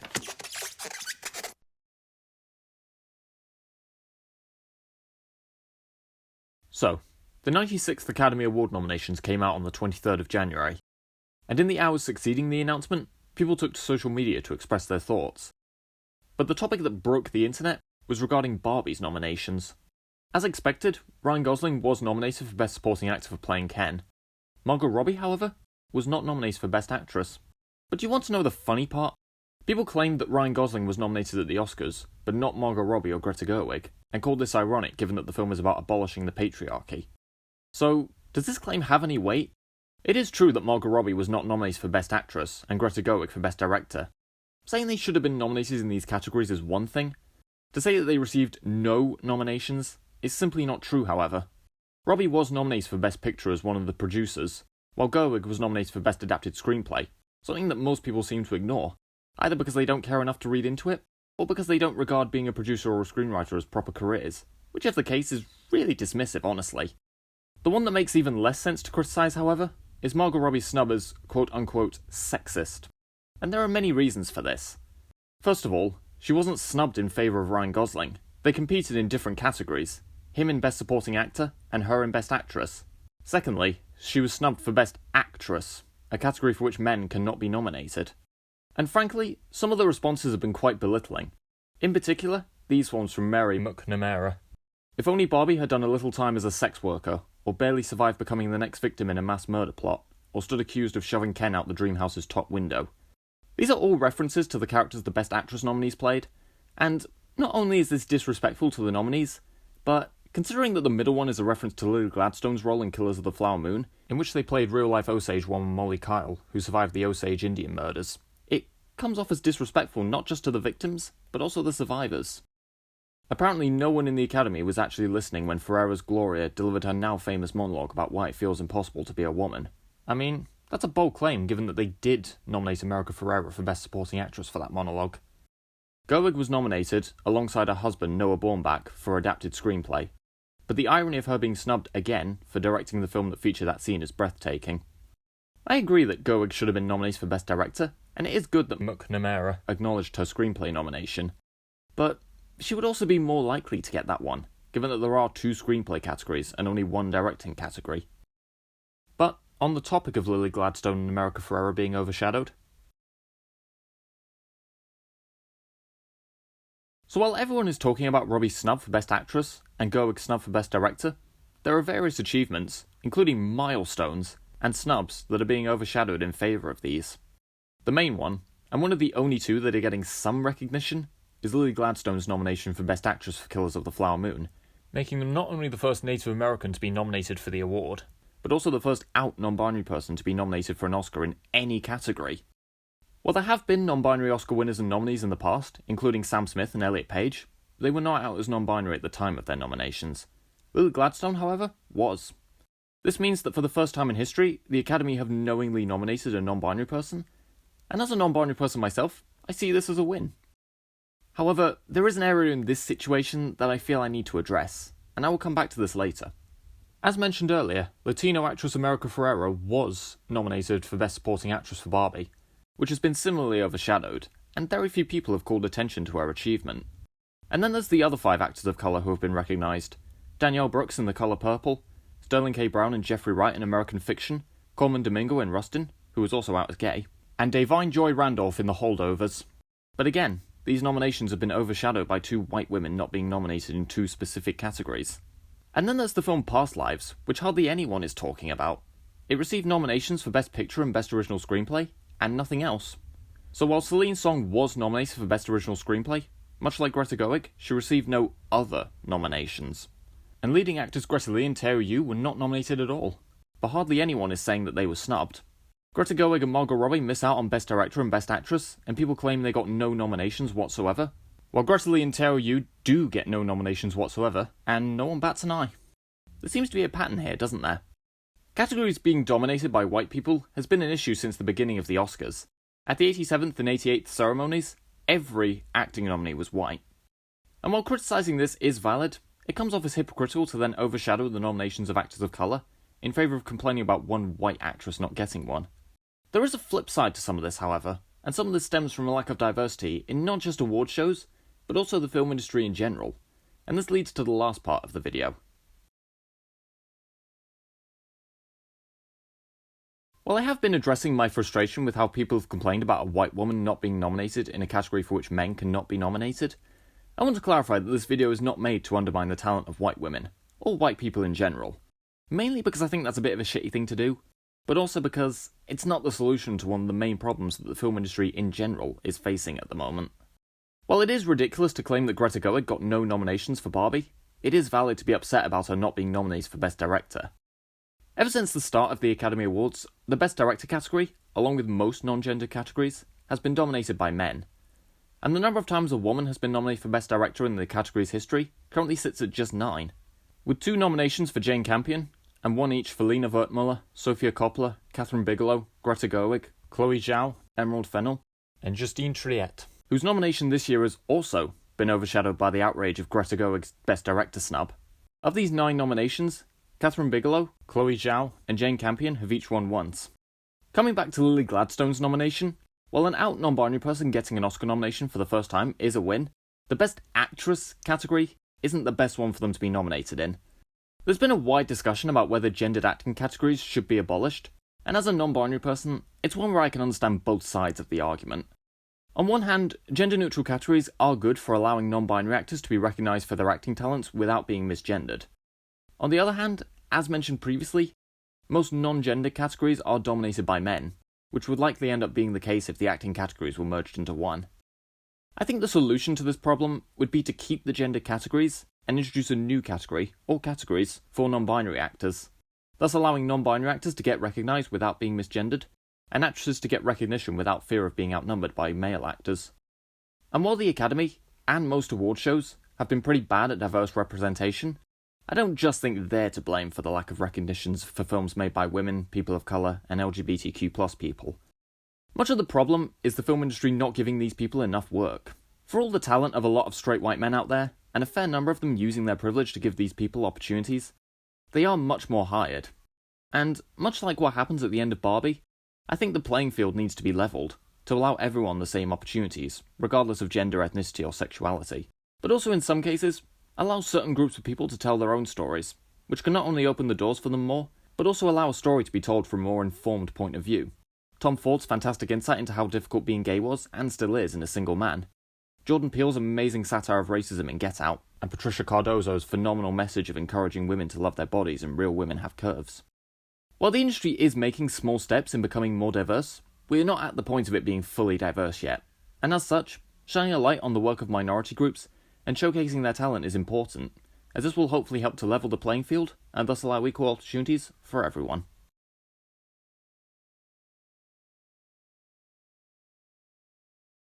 Hello everyone.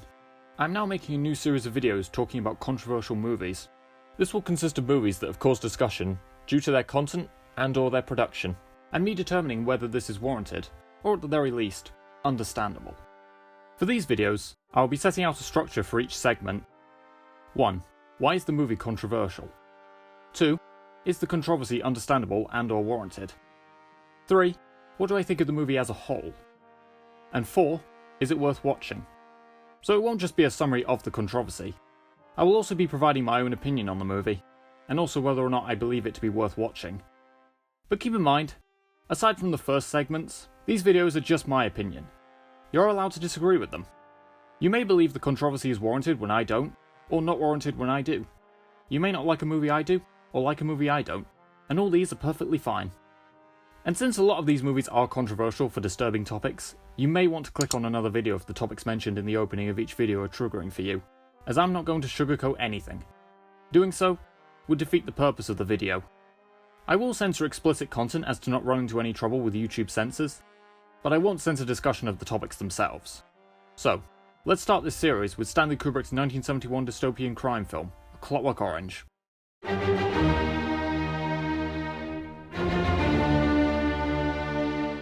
Released in 1971 in America and 1972 in Britain, A Clockwork Orange was a box office success, grossing $114 million worldwide.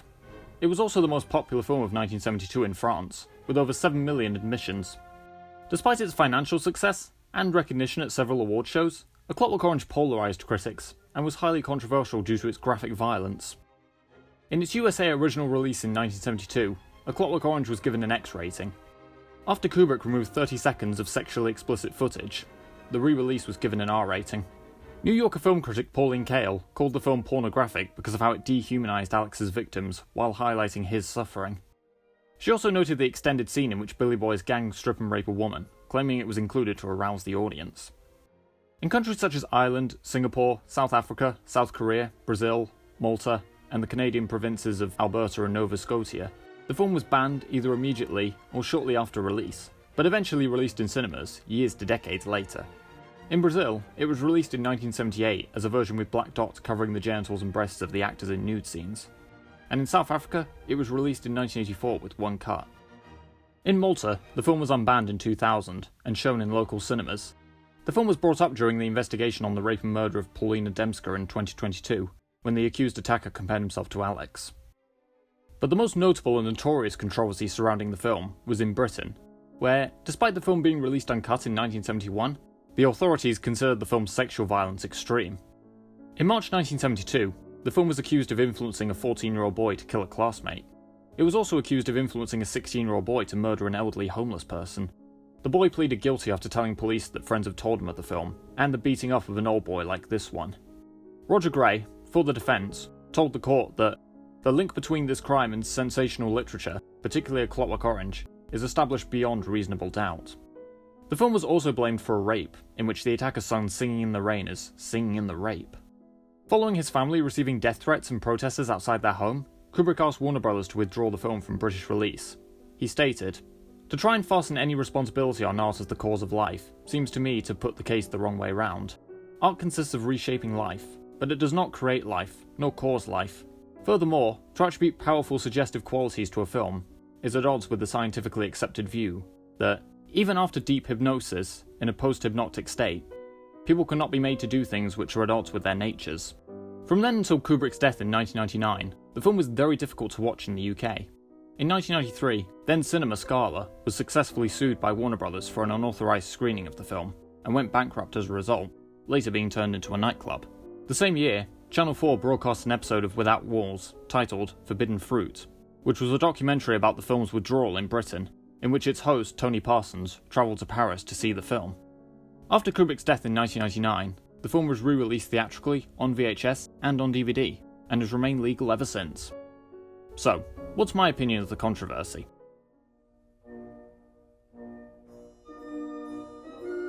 I'm mostly going to be addressing the controversy the film caused in Britain for this part, but for the most part, I don't think the controversy with this film was warranted. The film was rated X, which prohibited anyone under 18 from seeing it. This was above the age of the boys who were investigated and or convicted of killing.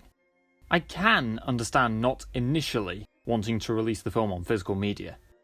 The film came out prior to the Video Recordings Act 1984. Before this Act of Parliament, home videos did not need to have age ratings on them, meaning that anyone could buy them, and led to the term video nasties to describe films based on VHS that had been criticised for their violent content. I can see how the film would have had a harmful impact on those under 18, and frankly you'd have to be insane to give this film any lower than the equivalent of an 18 certificate. So not releasing it on VHS before 1984 would have seemed like a wise decision. But the film was rated X for a reason. It was inappropriate for anyone under 18. And it very easily could have continued to play in cinemas where there was a legal obligation to classify the film, especially given how successful the film was in the UK. But even when Parliament passed the Video Recordings Act 1984, the film remained banned, despite the fact that it could be released on VHS with an 18 certificate, preventing anyone under that age from buying it. And if you want to make the argument that a parent could buy it and their kid could watch it, to that I say, parents need to keep an eye on what their kids watch, and not give them access to films and shows that are inappropriate. Regarding Pauline Kael's review of the film, I do agree that the film dehumanises Alex's victims. But I think the reason for this is that the film is from Alex's perspective. And from his perspective, none of the people in his life are humans to him, whether victims or not. Even the girls he had the consensual three-way with are not real people to him, merely sexual objects for his own pleasure. I really don't think the Billy Boy gang rape scene was added in to arouse the audience. You'd have to be fucked in the head to be aroused by the sight of a woman being forcefully stripped and raped. However, while I don't find the scene gratuitous, I do think it could have been cut down, as I don't need to sit through a minute and 20 seconds of a woman being stripped and raped to comprehend that she was raped. Looking at much of the controversy with the film, that's the one part that I do agree with to some extent. Otherwise, I don't think the controversy is warranted, and I feel like Kubrick withdrew the film from British viewership under pressure from protesters and death threats. Adults have the capacity to determine that violence is not gleeful, and A Clockwork Orange does not glorify it in any way. Alex is written as a villain, and not someone you're supposed to root for. He does celebrate his acts of violence, but that's because he's a sadist. While teens are more impressionable, and may get the wrong message from watching it, it was never meant to be viewed by them. You don't want impressionable teens to watch films that might indirectly influence them to commit acts of violence. Classify it with an 18 certificate. Don't let them into screenings. Don't sell them physical copies. And if you're a parent or guardian, keep your physical copies out of their reach. So, now that I've voiced my thoughts regarding the controversy, what do I think of the film as a whole? I first watched A Clockwork Orange when I was 18. At the time, I considered it a disturbing but thought-provoking masterpiece that commented on what could happen if we let violence and misogyny go unnoticed. 5 years later, it's an opinion I stand by, but there's more to it than just that. A Clockwork Orange is about dominance. It's something that every major character in the film craves at some point. The film's protagonist Alex DeLarge is a sadist, and Malcolm McDowell is phenomenal in the role, really representing the creepy, psychopathic, and overall despicable personality of the character. He and his fellow droogs take pride in drinking Milk Plus, this being milk laced with drugs, and beating up and/or raping strangers. But Alex is not a team player. He not only takes pride in beating up rivals, such as Billy Boy and his gang, but also wants dominance over his own gang. While he does not oppose the ideas of his fellow droogs, as shown by him asking Georgie to explain his idea for breaking into the cat lady's house, he does oppose them telling him what to do. When Dim and Georgie try to have a say in what they should and shouldn't do, Alex beats them both up. Alex is no ordinary sadist. He is a sadist who wants to build a dystopia that he has control over, having the freedom to attack or fuck whoever he wants. Humanizing villains is something that exists in a lot of films and TV shows, and I think it works really well when not overdone. A notable example would be Blue Velvet's Frank Booth, who, much like Alex, is a drug-handling rapist. While an evil, frightening, and irredeemable character, Frank is shown to have vulnerable emotions, genuinely tearing up when seeing his victim Dorothy sing Blue Velvet. Humanizing villains works to show that even though they are capable of actions that would be deemed inhuman, they are ultimately human beings, and it reminds us that we as humans are capable of the barbaric actions that these evil characters, and sometimes film depictions of real people, commit. While the film does a good job at showing Alex's evil and sadistic tendencies, it also humanizes him. While Alex sees everyone around him as inhuman, he does care for his pet snake, and treats it more humanely than the humans around him. It reminds us that Alex is indeed a human being, and brings us back to the scary part of reality that sadistic people like him do indeed exist. But as well as Alex, the government also want dominance. They established the Ludovico technique program, designed to rehabilitate criminals. Their real goal? To remove violent tendencies from real people so that they can put violence into their own hands. When Alex completes the program, he is still evil, but seemingly unable to act on it, not fighting back against an actor who taunts and attacks him, and becoming ill at the sight of a naked woman. The prison chaplain had opposed the program, voicing his belief that good comes from within. When Alex returns home, he finds his room has been rented out, and he is later attacked by the homeless man he beat up years prior. In Alex's quest to control a dystopia he was building up, he ended up becoming vulnerable to the dystopia, not only being attacked by the homeless man, but also by a group of other homeless people. The homeless man had been attacked by a group of droogs. Now the leader of the droogs is being attacked by a group of homeless people. Alex is saved by two police officers, only to realise they are his former droogs, Dim and Georgie. They drive him to the countryside, and frequently beat him while trying to drown him in a bathtub. In today's times, when police brutality has been more publicised, Dim and Georgie becoming police officers so that they have the power to hurt people is a plot point that has aged like fine wine, and adds to the theme of dominance, and how the authorities want to put violence into their own hands, while wanting control over the actions and thoughts of the public. When Alex stumbles across the house of Frank Alexander, the author who he crippled and raped the wife of years before, Mr. Alexander recognises him from the newspapers, and intends to use him as a political weapon to oppose the Ludovico technique. Alex sings Singing in the Rain in the bathtub, giving Mr. Alexander PTSD from the attack, and prompting him to hypocritically use the Ludovico technique against Alex, which causes him to attempt suicide. I've heard a theory that Alex only pretends to be vulnerable, which makes sense. Why else would he sing the same song he sung while committing sadistic acts of violence? It also adds to the film's theme of dominance. Alex has to pretend to be vulnerable as to not be returned to prison, being shaped into a robot released by the government.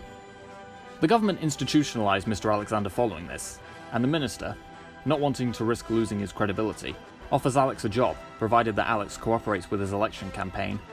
In order to survive, Alex must remain a robot of the government, but his contemplations of violence and vivid thoughts of sexual intercourse imply that he also has the freedom to return to his wicked ways.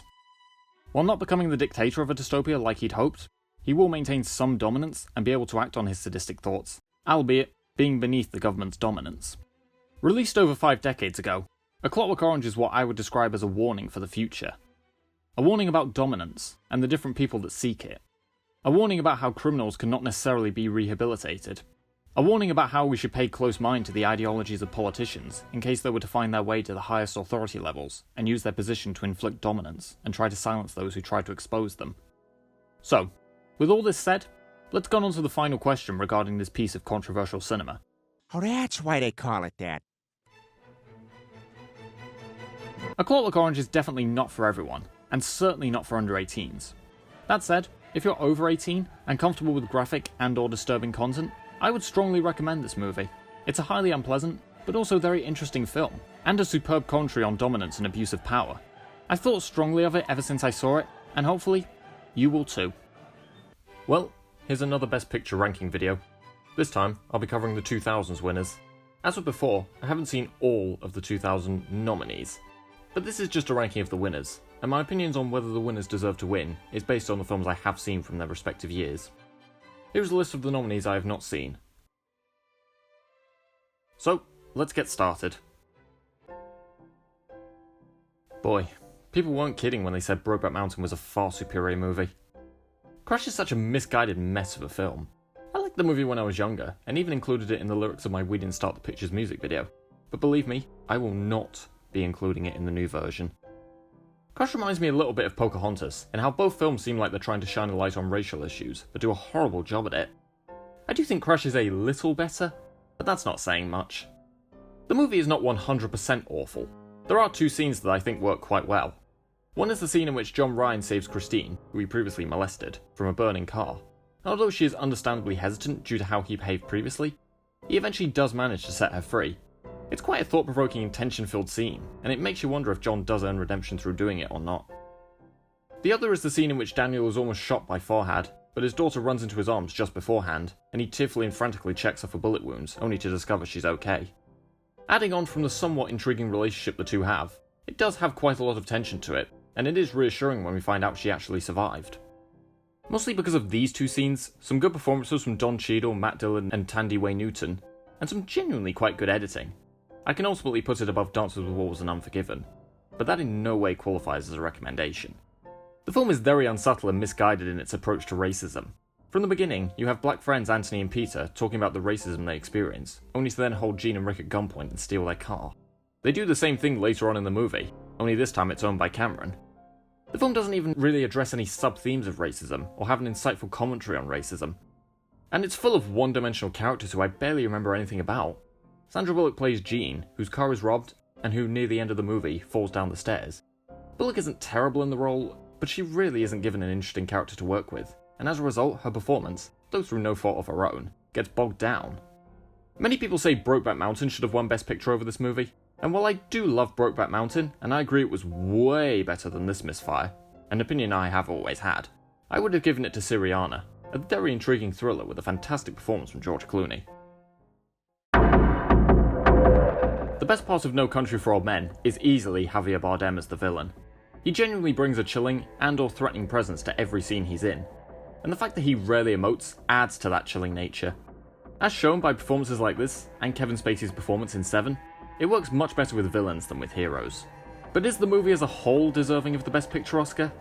I don't think so. The first half of the movie is just kind of slow and tedious, except for the stuff with Bardem. But it does pick up and become more intriguing in the second half, with the chase between Moss and Chigurh being legitimately intense. And Josh Brolin and Tommy Lee Jones provide good performances, even if not quite holding a candle to the brilliance of Bardem. It's a well-made movie, and Bardem absolutely deserved Best Supporting Actor.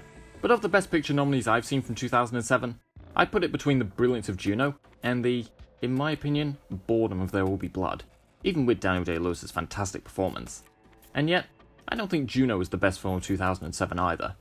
My personal choice would have been the unnominated Ratatouille, a smart, sophisticated, and artistically put together film from Brad Bird. The Hurt Locker is a great movie.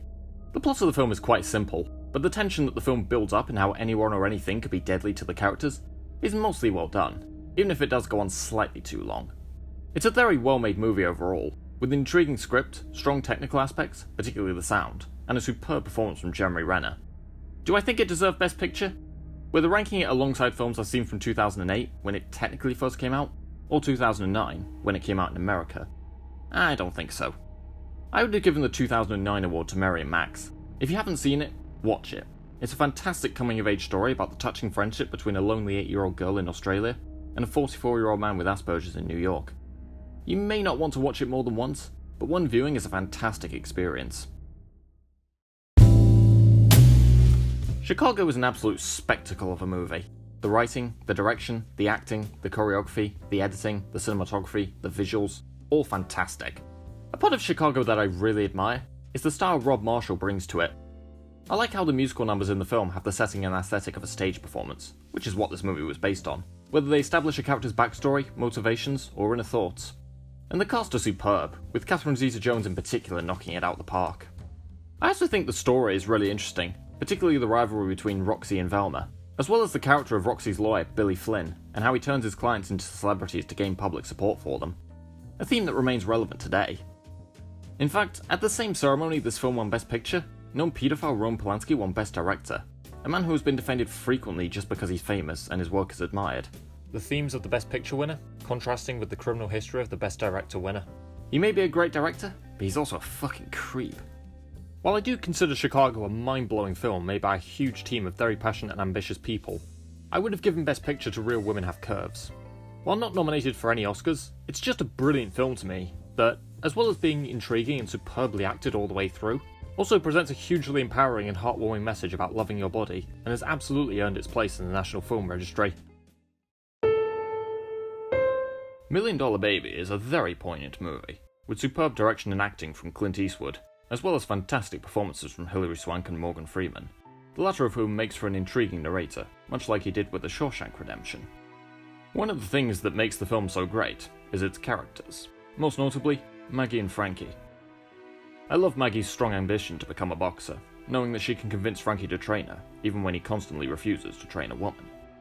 I also think Frankie has a strong character arc, going from refusing to train Maggie, to seeing the merit in her ambition and ability, to actively taking care of her when she becomes paralysed. The ending is very heartbreaking, and leaves you wondering if Frankie made the right decision or not. Did it deserve to win Best Picture? Well, as great as it is, and as much as Hilary Swank and Morgan Freeman deserved their awards, I don't think it deserved Best Picture. I would have given that award to The Incredibles, which remains my favourite Pixar movie. But I will say that $1 Million Baby deserved a nomination at least, and it is definitely worth watching. A Beautiful Mind is both a compelling love story and an interestingly dark look at mental illness, one that is built up in an increasingly dark and intense way. Russell Crowe's performance as John Nash is fantastic, and along with the intense fast-paced editing, you really see the struggles he went through, which leads to a hugely poignant scene in which his wife shows him real things to help him through it. But eventually, Nash learned to ignore his hallucinations, returned to teaching, and went on to win the Nobel Memorial Prize in Economic Sciences. The film has a similar message to that of Forrest Gump, about how you can achieve amazing things in life, even if you have disabilities or mental health issues that present obstacles. And while it is a fantastic movie, I don't think it's the best movie of 2001. While Memento is technically a 2000 movie, it came out in America in 2001, receiving nominations for its screenplay and editing at that ceremony. And I believe that would have been more deserving of Best Picture. But of course, just because I don't think A Beautiful Mind deserved to win, doesn't mean I consider it a bad movie. It's a superbly written, directed, acted, and edited film, and one of the best films of 2001. With all this said, it legitimately shocks me that Akiva Goldsman is credited with writing both this and Batman and Robin. It's become my headcanon that its evil twin wrote the latter film in an evil scheme to tarnish his career. It didn't work out, but he tried. The heat is on. I actually rewatched all the Lord of the Rings films for this ranking video. In this situation, the extended editions. The Fellowship of the Ring is a good movie, featuring a fantastic setup, outstanding technical aspects, and solid performances, particularly from Ian McKellen and Christopher Lee.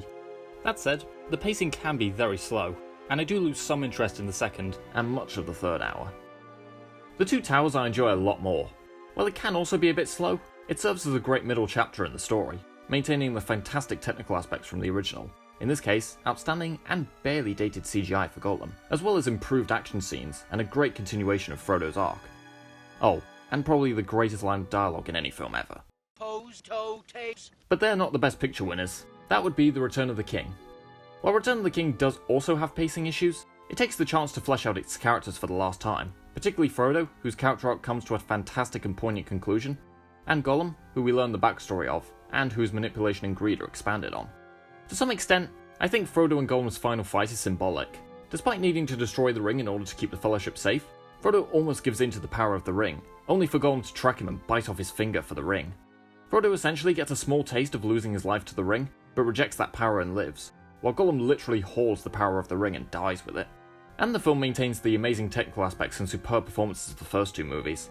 While strangely not in the theatrical cut, Christopher Lee's role is brief but present as Saruman in the extended cut, bringing even more intensity to the character before he dies. And Ian McKellen and Hugo Weaving are also fantastic in their major roles. A problem a lot of people have pointed out is the numerous fake-out endings. And, yeah, it is a bit jarring. It's not that the film has a lot of endings, I understand that, as they're wrapping up a huge franchise and everything needs closure. It's more that it fades out and in continually, and eventually it becomes annoying. But they are really good endings. So, did it deserve Best Picture? Well, despite being undoubtedly a huge achievement in filmmaking, I don't think it was the best movie of 2003. I personally would have given it to the film Oldboy, which, despite not even receiving a Best Foreign Language Film nomination, is a fantastic film, featuring an amazing screenplay, superb direction, great performances, and a twist which, despite being dark and disturbing as shit, manages to be both subversive and work in the context of the story. Honestly, the best kind of plot twist. While not the best film of 2003, Return of the King is still a fantastic film, with a lot of passion and effort put into it from its cast and crew. Slumdog Millionaire is a brilliant film. One of the main aspects of the movie I love is the protagonist Jamal. He's a character I sympathise with all the way through, and one I want to see succeed in his life. I also like how he has different goals throughout his life. At the beginning, it seems as though his goal is to prove his innocence and genuine knowledge on Kambanega Kripati, and this essentially leads into the film's non-linear narrative, which, much like Cloud Atlas, Memento, and much of Tarantino's filmography, works in the movie's favour, as Jamal explains how he knows all the answers. In his youth, his goal was to find a better life. As he gets older, his goal becomes to find his love interest Latika, and he went on the game show knowing she watched it. And by the end of the film, he achieves all of his goals, proving his innocence, winning the grand prize on the game show, and finally, winning Latika's heart. And the credits have the superb Jai Ho song number. The cast are superb as well, particularly Dev Patel, Frida Pinto, and Anka Vekel, who, although playing a more minor character than the other two, still strongly conveys the evil side to my mum. Did it deserve to win Best Picture? Well, of the 2008 films I've seen, I'd currently say so. I might change my mind the next time I watch The Dark Knight, but whether or not I do, there's something we ought to thank The Dark Knight and Wall-E for, and that's for prompting the Academy to extend their list of Best Picture nominees to 10, thus paving the way for more animated and superhero films to be nominated. Only 2 animated movies? And how many superhero movies? Just Black Panther? Black Panther isn't even the best MCU film of 2018. While I thought Gladiator had a lot of great things in it on my first viewing, including direction, acting, and technical aspects, the script was what brought it down for me. On rewatch, however, the script is fucking brilliant, as is most of the rest of the movie. The performances from Russell Crowe and Joaquin Phoenix are both phenomenal, and while I do think Tom Hanks should have won Best Actor for Castaway, I'd say Crowe's performance in this movie was a close second, managing to showcase Maximus's devastation over losing his family, and his determination in ranking up to avenging them. But Phoenix's performance as the villain Commodus is probably even better, and Commodus is a superb and empathetic villain, wanting to prove himself worthy to his father, but turning to evil measures to try and accomplish it, including killing him to take over. We then get the scene in which Maximus reveals himself in the Coliseum, and Commodus tries to hide his inner fear, followed by angrily slashing the bust of his father when he realizes his fear proved his father's point about Maximus being more worthy of succeeding him as the Emperor. Phoenix conveys the character's rage, jealousy, and sadism brilliantly. I also like that the movie doesn't hesitate in making its action scenes as intense as possible, right from the beginning, in which we get a brutal and bloody action scene, aided by the fast-paced editing, bleak colour grading, and intense music by Hans Zimmer and Lisa Gerrard, the latter of whom was ignored by the Academy because of some apparent rules that I can't find anywhere. Do I think the movie is perfect? No. Most of the side characters don't hold a candle to the 2 main characters, but they're not terrible. Do I think it deserved Best Picture? Well, in the mindset that Memento qualified for the 2001 Oscars and not the 2000 ones, I'd say so of the movies I've seen from that year. It's a fantastic accomplishment in filmmaking, made by a hugely talented team of cast and crew members. The Departed is a fantastic movie. The story is intriguing and features some pretty amazing twists, and quite a lot of suspense is built up over the course of the movie. I also like how Matt Damon's character Colin Sullivan is detestable from the beginning, and maintains a detestable personality throughout the film, something that I owe mostly to the character writing, but also to Damon's performance. And speaking of performances, they're all around fantastic, with Leonardo DiCaprio really conveying Billy's deteriorating state of mind, Mark Wahlberg conveying Dignam's increasing hatred for Colin, and Jack Nicholson bringing a threatening presence to Frank Costello. Although Wahlberg was the only actor to get an Oscar nomination, I think Damon and Nicholson should have also got nominations. A moment where the film's superb technical aspects get a moment to shine through is the scene in which Billy chases Colin. The cinematography, as well as providing beautiful shots, also works to show the chase from the perspectives of both characters, as well as how Billy locates Colin, and the fast-paced editing showing the increasing intensity of the scene. Though I'll say a moment where the technical aspects don't shine so well, Oh, shit! A rat! is the CGI on the rat at the end. #yikes. Did it deserve Best Picture? I'd say so. As much as I loved United 93 and thought that film deserved so many more nominations than just Best Director and Best Film Editing, I do think The Departed was a deserved winner of the 2006 films I've seen. Here is another video on controversial cinema. In this video, I will be covering the 1978 rape and revenge horror film I Spit on Your Grave. Do I dare to spit on this movie? Well, initially playing for limited runs in drive-in cinemas in 1978 as Day of the Woman, the film eventually received a wide release in 1980, titled I Spit on Your Grave. The film was lambasted by critics, with Roger Ebert giving it a rare 0 out of 4 stars, and calling it a vile bag of garbage without a shred of artistic distinction, and later the worst film of all time. The film was protested by feminists and accused of glorifying rape. The MPAA tried to prevent the film's producers from using the R rating. After they gave the film an R rating, producer Joseph Sabida added rape scenes, making it an X-rated movie. An agreement was reached where the film removed any references or explicit shots referring to anal rape, and the MPAA restored the original R rating. In an interview with Fangoria, director Miyazaki said in response to the backlash, "Frankly, I'm not concerned whether it receives bad press or not. It doesn't touch me one way or the other whatsoever. If you told me that the public does not like it and the critics like it, then there is something very, very bad about that. Who am I reaching? 300 critics across the United States? Or 2,000 around the world? It's really the public that counts, the 20 million who have seen the film around the globe." The film was banned and or edited in several countries, with Ireland continuing to ban the film to this day. The censored American version of the film was released in Australia in 1982 with an R18 rating. In 1987, the film survived an appeal to ban it, and continued to be sold until 1997, when another reclassification caused its ban in the country. In 2004, the full uncut version was awarded an R18, with the Office of Film and Literature Classification justifying this decision by reasoning that castration is not sexual violence, due to their censorship law forbidding the release of films depicting sexual violence as acceptable or justified.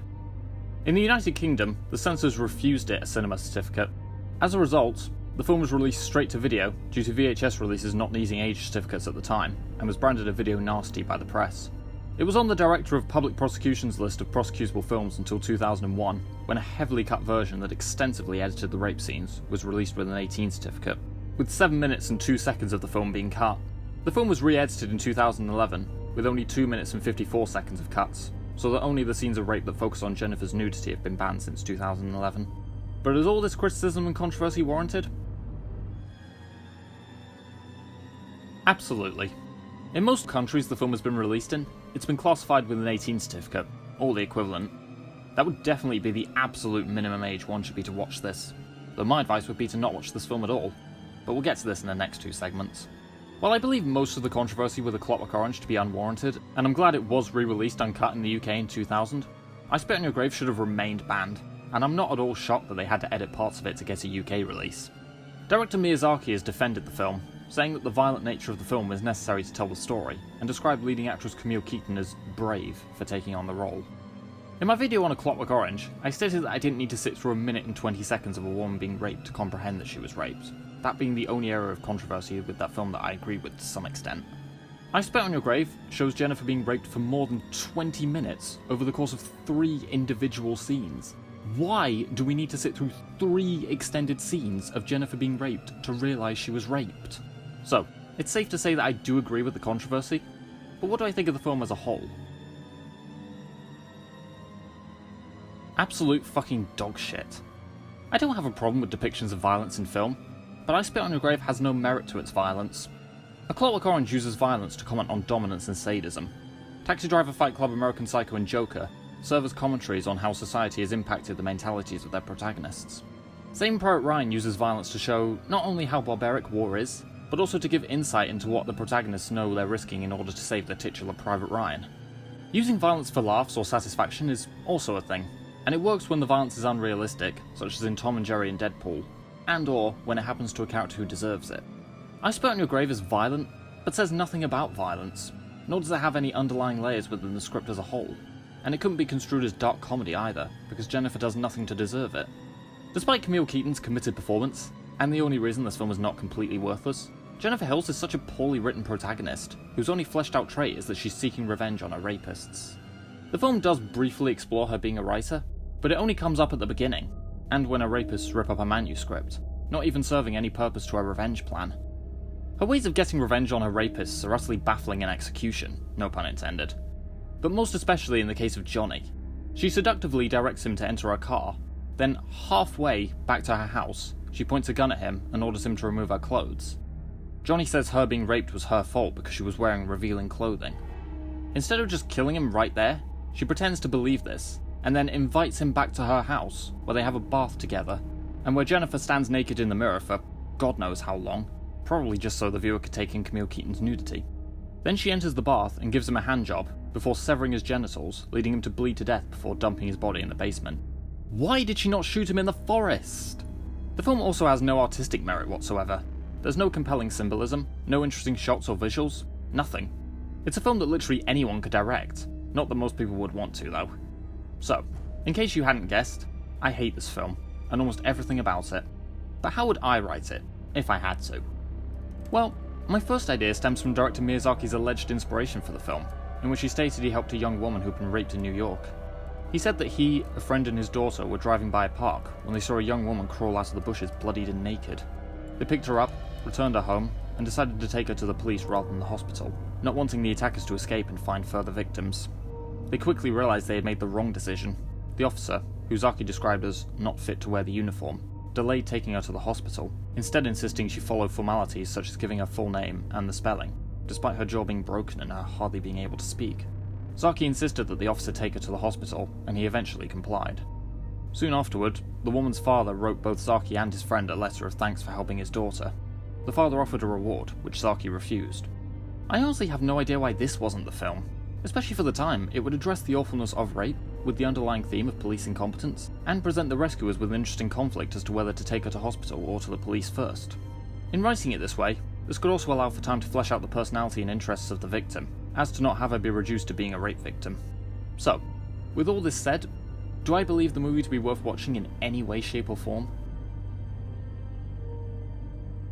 Absolutely. When it's not Wait a minute. Fucking absolutely. Absolutely fucking not. When it's not gratuitously disturbing, I Spit on Your Grave is just dull to watch. I've never dedicated part of any of my videos to talking about a film with a rating of less than 2 out of 10. None of the DreamWorks or Disney films I watched for ranking videos were less than a 2 out of 10. I Spit on Your Grave has the dishonour of being the worst film that I've talked about on this channel to date, not counting brief mentions of films like Freddy Got Fingered or Movie 43, which are even worse than this film. As mentioned before, it would be a 0 out of 10, but Camille Keaton's performance gives it a single point. 1 out of 10. Do not recommend. Well, it's been 1 year since the release of Disney's Once Upon a Studio, and also 101 years since the Walt Disney Company was founded. I thought it would be interesting to look at this short film in retrospect. While Disney had a rough year of critical and financial flops in 2023, including their terrible feature-length 100th anniversary film, the one thing that everyone loved was Once Upon a Studio, made to celebrate the company's 100th anniversary. While Disney has had its history of making films and shorts to advertise everything they own, even ones that were exclusive to Disney+. Great marketing strategy, guys. They managed to strike gold with this short.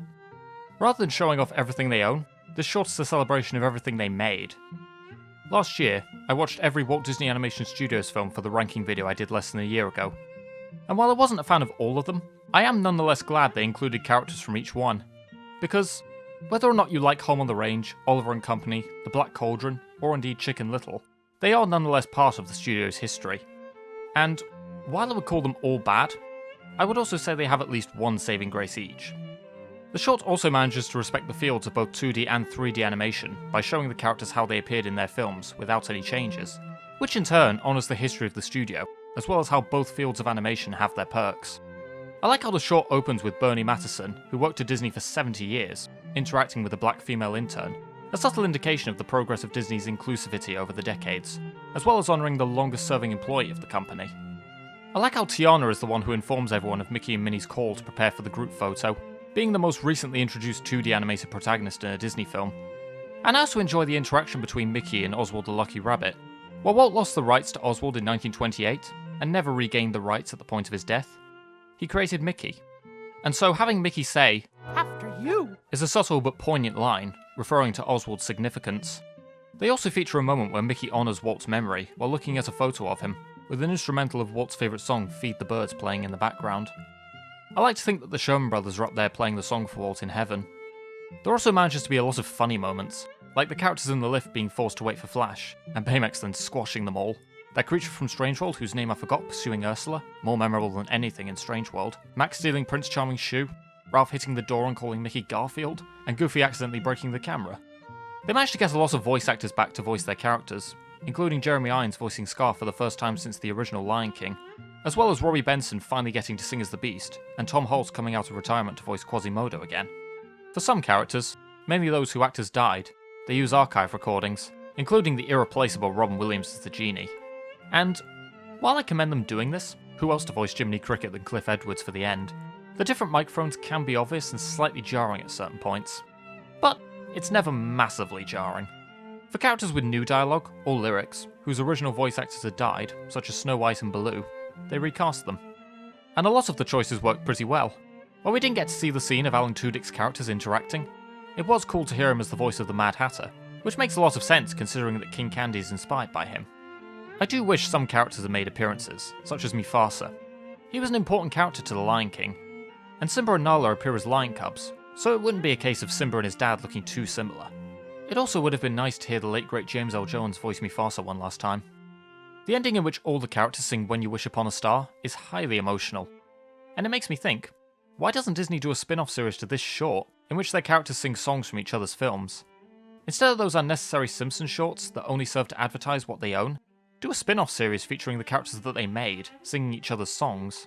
A short featuring a medley of villain songs would be nice for next Halloween, Disney. So, here's a new series of videos where I rank every episode of one of the longest running animated shows of all time, The Simpsons. I've been a huge fan of The Simpsons since I was a kid, and I can not only appreciate the show for the impact it has had on animation, and essentially paving the way for adult cartoons like South Park and BoJack Horseman, but also for how great its golden age was. A variety of memorable layered characters, superb satirical commentaries on popular media, iconic catchphrases and quotes, genuinely heartfelt moments, and of course, hilarious layered comedy. And while the show has dipped in quality, and has yet to live up to its golden age, even the later seasons have had their fair share of good episodes. For this ranking, I'm going to be structuring it slightly differently than usual. With most of my movie rankings, I've done worst to best, which I find much easier in that situation, as the movies don't usually follow continuous stories or character arcs. With TV shows, however, I feel it will be easier to talk about them in order of release date, to feel more coherent.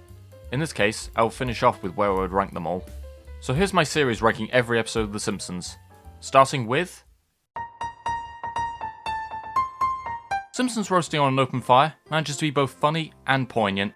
Seeing Homer try to avoid spilling the beans about not getting his Christmas bonus, and trying to find a way to provide a good Christmas for the family, shows how devoted he is. And as well as delivering great drama, the episode manages to provide a lot of great laughs without muddying the tone, some of my favourite jokes being at the Christmas play at the beginning. The first episode, and honestly, a really good start. While Bart the Genius isn't quite as poignant as Simpsons Roasting on an Open Fire, it's definitely a lot funnier. Some of my favourite comedic moments in the episode are the game of Scrabble at the beginning, and when the family go to an opera performance, where Homer and Bart make each other, and also Lisa, laugh. And speaking of Homer and Bart, I do like the relationship between them in the episode, and I think it has a relatively realistic edge to it. I also like Bart's character arc in the episode, wanting an opportunity to be seen as a genius, but then finding that he enjoyed his old school life a lot more, and confessing to cheating on the test. Really good episode. Homer's Odyssey is a weird one, because I enjoyed rewatching it, but when it finished, I couldn't really think what made it stand out to me, other than how it is interesting to see Homer facing repercussions for his incompetence. And also Black Smithers, I suppose. The episode has pacing issues. While the stuff with Bart at the beginning has good moments, it also takes up too much time considering the episode isn't about him. and maybe dedicating more time to Homer trying to get his job back, and the way he goes around it would have been better. The episode does have good jokes, but unlike Simpsons roasting on an open fire, when combined with the serious moments, the tone feels slightly unbalanced here. It's a decent episode, but I don't have too much to say really. There's No Disgrace Like Home is strange to watch after watching so many subsequent episodes and seasons, mostly because of how different the characters are to how they would be in later seasons, especially having Homer be the voice of reason. But it is a good episode, and it is heartfelt that Homer is shown to love his family despite getting angry at them. And the scene at the end when they all shock each other during family therapy is quite funny. Not the most timeless episode of the show, by a landslide, but a good episode in the mindset of subsequent episodes and seasons not yet existing. Bart the General is an interesting episode. While the beginning is fine, the rest is actually quite funny and intriguing. I like the idea of a load of school kids going up against a school bully in the style of war movies, as it reminds me of how much I enjoy when films and TV shows take certain premises and make them work in the style of a movie genre. That's the most I can say really. The war parody concept is funny and intriguing, and it makes the episode as a whole a good one. Moaning Lisa is a good episode, and one that manages to give each of the four main characters a chance to shine. The main plotline involves Lisa being depressed, and while Marge initially tries to tell Lisa to smile regardless of how she feels inside, she ultimately sees the negative side to this, and tells her to be herself, which helps Lisa become happier, along with her learning to express herself through music with the help of musician Bleeding Gums Murphy. Despite being a comedy, much of classic Simpsons can also address more serious themes, and do so with dignity. We also get a fun side plot in which Homer tries to beat Bart in a boxing video game, and they do manage to connect it to the main storyline, though I do kind of feel bad for Homer at the end. An episode that successfully balances comedy and drama, as you'd expect more serious classic Simpsons episodes to do. The Call of the Simpsons is a pretty funny episode. It doesn't have the same emotional impact as some of my preferred episodes of this season, or even Moaning Lisa, but it is funny, which is what we go to The Simpsons for really. The plotline about Homer being mistaken for Bigfoot is so ridiculous, but also really funny. From Homer falling in the mud and babbling, to the newspaper headings surrounding Marge's input on the situation, to scientists trying to determine whether he is human or not.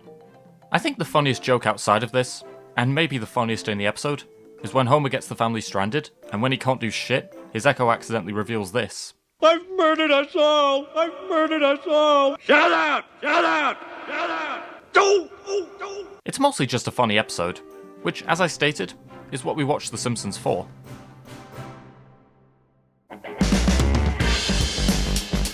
The Telltale Head is an episode that provides an interesting character arc for Bart, and one that a lot of people will identify with, wanting to look cool, but not turning to criminal activity in order to achieve it. While Bart is known as a bad boy in school, he does also have a moral compass. This episode introduced Dolph, Jimbo and Kearney, and I like that they're not just one-dimensional bullies in the episode, initially showing respect for Bart, only to make fun of him when he expresses doubt about the morality of decapitating the statue of Jebediah Springfield. The episode also features some good jokes, particularly Homer listening to the football game in church, which plays in sync with what Reverend Lovejoy is saying, and the Godfather reference with the head of the Jebediah Springfield statue. Overall, a funny and somewhat relatable episode. Life on the Fast Lane takes a darker edge than a lot of Season 1 episodes, but I think it does it better than Homer's Odyssey, primarily in how the episode does find a balance between dark subject matter and good humour. Marge finds herself becoming interested in a seductive bowling instructor, which puts a strain on her marriage with Homer, although her motivations line up given how ignorant Homer was on her birthday. Both Marge and Homer get interesting character arcs, with Homer realising he's been a bad husband and trying to change for the better, and Marge realising that, deep down, her heart lies with Homer, and the final scene where Marge chooses Homer is so good. So it's a really good episode, except for Helen Lovejoy's design. My, what weird eyes you have! Homer's Night Out isn't as funny as other episodes, but I still think it's a good episode. I've heard people say the episode is bad because they perceive the concept of a photo of Homer dancing next to another woman finding its way across town, and Marge accusing Homer of objectifying her, ridiculous. But my interpretation is that this is how it leads to its execution of its anti-sexism message. The photo finds its way across town because all the men are attracted to Princess Kashmir, with the photo even being confiscated from some of the men and boys. And I think the reason Marge perceived Homer dancing next to her as objectification was because he put the dollar bill in her G-string. And it does come to the ending in which Homer tries to teach Bart about not objectifying women, and eventually conveys it on stage, consequently reconciling with Marge. While I do consider it a good episode, I do put it lower on the list, just because I don't find it as funny as other episodes. The Creps of Wrath has good jokes, including when Skinner's mother comes to Springfield Elementary and the boys act innocent. I do think it's a bit too mean-spirited to Bart in the way his adoptive parents treat him, even if this was likely intentional. But the outcome at the end is warranted. I also like to assume that Homer's bad back was healed when Bart agreed to go to France. Only reason I can think of him suddenly jumping off the couch like a motherfucker when hearing it. The show's first dive into a whodidit mystery, in which Krusty is arrested, and Bart enlists the help of Lisa to prove his innocence. I like the build-up to the revelation that it was Sideshow Bob. Kelsey Grammer makes his first appearance as Bob, and showcases a great voice performance, both in the speaking and also singing department. And Bob's motivations as to why he did it make a lot of sense, and you feel sorry for him to some extent. I also like when he says to treat kids as equals and not underestimate their intelligence. This is what I'd like to say to all those who say, "But it's for kids," when I'm explaining the problem with bad kids films or shows. Krusty Gets Busted is a really good episode overall, and the first major appearance of one of the best supporting characters on the show. Some Enchanted Evening is a good episode. It's hard not to mention the episode's famous smooth animation, but it's also not the only thing the episode has going for it. I like Homer's character development in the episode, showing that, despite him being a selfish buffoon at times, he does love Marge, and gives her a night at a restaurant and motel. It also manages to have a hilarious ending in which Homer unknowingly helps Mrs. Botts escape the police, and lies about fighting her to the media. But it does also have a heartwarming scene of Marge consoling Homer over his ability to raise 3 kids who can hog-tie a criminal. Good episode.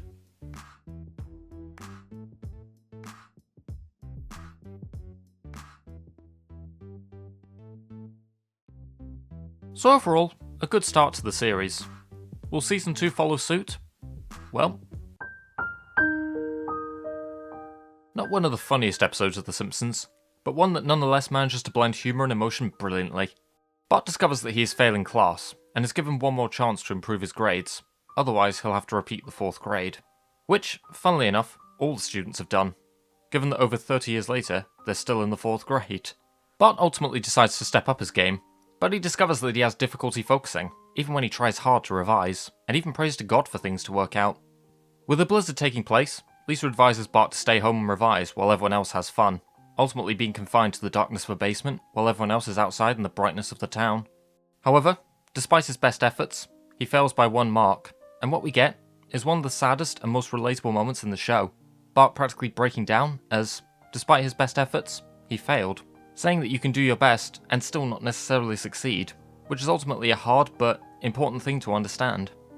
Though of course, it does have a happier outcome, and Bart manages to succeed, saying, "But part of this D- belongs to God." A fantastic episode that blends humour and heart brilliantly, and is very likely to end up near the top of the final list. Simpson and Delilah is a good episode. While it's not as funny or poignant as other episodes, it has good moments. I think Carl is an interesting character, and Harvey Fierstein brings a lot to him, both vocally and also behind the scenes in terms of his character design. I like how on Homer and Marge's wedding anniversary, Carl hires a singer to perform "You Are So Beautiful" to Marge, and then when Marge sings the song to console Homer at the end of the episode. It's probably my favourite moment in the episode. I also like how the episode shows some humanity in Mr. Burns when he sympathises with Homer's male pattern baldness and gives him his old job back. It's just a good episode. See it for what it is. Treehouse of Horror, the first Halloween episode of The Simpsons. While I can commend this episode for paving the way for genuinely hilarious Halloween episodes, I don't think this one is particularly strong as a whole, but still good. Hungry Are the Damned is my favourite of the 3 segments, as it has a lot of funny jokes to it, especially the How to Cook for Humans scene and the references to HBO and Pong, as well as an interesting shot of Homer and Marge's heads over the served plates to indicate the aliens will cook and serve them like this. Bad Dream House and The Raven are funny segments. That's about it. And James Earl Jones is entertaining in his vocal roles across all 3 segments. A good episode, but ultimately one that is more groundbreaking than it is outstanding. 2 Cars in Every Garage and 3 Eyes on Every Fish is a funny episode. I like its themes of environmentalism and its satirical commentary on politics, as well as the way Marge follows Mr. Burns at the end. Good episode overall. Bouncing Homer is a good episode with some funny moments, particularly Marge trying to get Bart's ball signed, and Mr. Burns not knowing the names of the Simpsons family. Ah, well, if it isn't the Simps. Don't have much more to say, but I liked it. Dead Putting Society is a funny episode, particularly in watching Homer act like an overly competitive buffoon throughout the episode. His attempt to humiliate Ned comes to a comedic karma ending, in which he claims they both lost the bet and now have to mow each other's lawns in their wives' dresses, only for Ned to enjoy it and Homer to be the humiliated one. There's also some funny moments in Lisa training Bart for the golf tournament. It's not an amazing episode, but it is a funny one all the same. There's a lot of funny jokes in this episode, and even some subtle commentary, such as when Mr. Burns has Smithers dispose of a huge quantity of food, as well as Kent Brockman doing a human interest story at the soup kitchen, primarily hoping to win an Emmy. I do think Bart is a bit too mean-spirited in the episode, however, implemented when he destroys Lisa's centerpiece, and, for a lot of the episode, doesn't regret it. But he does have an arc in the episode, giving money to the homeless guys he met, and seeing how badly he upset Lisa and apologising. A good episode overall. Bart the Daredevil is quite a funny and also emotionally gripping episode that shows how, despite getting easily annoyed by him, Homer, and also Lisa, do nonetheless care about Bart's safety, with Homer being willing to kill himself to show Bart the danger of jumping Springfield Gorge when nothing else works. Though this does result in Bart learning his lesson, Homer ends up inadvertently riding over the gorge anyway, and in comedically dark fashion, ends up falling down the gorge twice. And honestly, this never fails to crack me up. Many years before South Park took on the topic of censorship as a recurring theme, both on the small and big screen, The Simpsons managed to take it on in an interesting commentary with Itchy and Scratchy and Marge. As well as having a hilarious Psycho reference, the episode leans into the question if cartoons influence children to become violent, and also about the hypocrisy of trying to censor one form of art, but not another, shown in Marge getting Itchy and Scratchy toned down, but seeing David as a work of art. I like how even the toned down Itchy and Scratchy cartoons manage to be hilarious, and how this prompts the bored children to go outside, creating the illusion of a cheerful utopia. Ultimately, I conceive the episode's message to be about not censoring art because one person dislikes it, as this can start a chain of other people having art censored because they don't like it. And also something that, as mentioned before, South Park would go on to address many times. A very funny and thought-provoking episode. This was the first episode to guest star the late great Phil Hartman. Revisiting these episodes in order of air date reminds me of the comedic delivery Hartman brought to both Lionel Hutz and Troy McClure. And overall, this is a good episode with some funny moments, particularly in how Homer and Bart try to fabricate the truth for financial gain beyond Bart's medical bills, while Mr. Burns tries to fabricate the truth and ends up infuriating everyone, including Smithers. You believed his cock and bull story? And it's good to see Marge bring her moral compass to court, and the reconciliation between her and Homer at the end is a very emotional one. Good episode. This is an interesting episode that maintains both humour and poignancy in Homer trying to make the most of the potential final hours of his life, along with the hilarious ending in which he vows to make the most of his life, but simply does what he was doing before. A good episode. When I think of Simpsons episodes that show why Homer and Marge's relationship feels genuine, one of the first to come to mind is The Way We Was. The episode shows that, despite Homer's flaws, he really loves and respects Marge. I especially love the detail of Marge teaching Homer French, and then after the prom, he fixes her dress with the corsage he bought her, saying, "Poor boo," which ended up becoming a common saying in their relationship going forward, as well as Close to You essentially becoming their song. Like Artie, Homer loves Marge. Unlike Artie, Homer respects Marge, which is something I feel later writers would misunderstand. And the episode has a lot of really good jokes. The reference to Siskel and Ebert is hilarious, and my favourite jokes are when Homer says, "English? Who needs that? I'm never going to England." As well as his quote-unquote rebuttal. A very funny and also emotionally gripping episode, and one you ought to love if you were to understand how legitimate Homer and Marge's love for each other is. This is a really good episode. I like the arc Homer has in stealing cable, only for Lisa to convince him not to watch the fight at the end, and then cut off the cable connection. A really good episode. Principal Charming manages to have both humour and heart. It has funny references to Vertigo and Gone with the Wind, but it also gives character development to both Principal Skinner and Patty. Despite Patty seeming unlikable, especially in ruining Selma's chance at marrying a co-worker, it is shown that she cares for her sister, passing up marrying Skinner due to the bond she has with Selma. Skinner accepts the situation, and humorously reasserts his authority over Bart. Good episode. This is a decent episode. My favourite joke is probably when Homer cries about not being able to find the Shelbyville orphanage. The design of the Homer is pretty creatively bizarre as well. With this said, the ending rubs me the wrong way. While Homer's car was a disaster, Herb did ask Homer to design the car, and never oversaw any of the design blueprints, only to then blame him when he goes bankrupt. And this does bring the episode down for me, though it's far from a bad episode.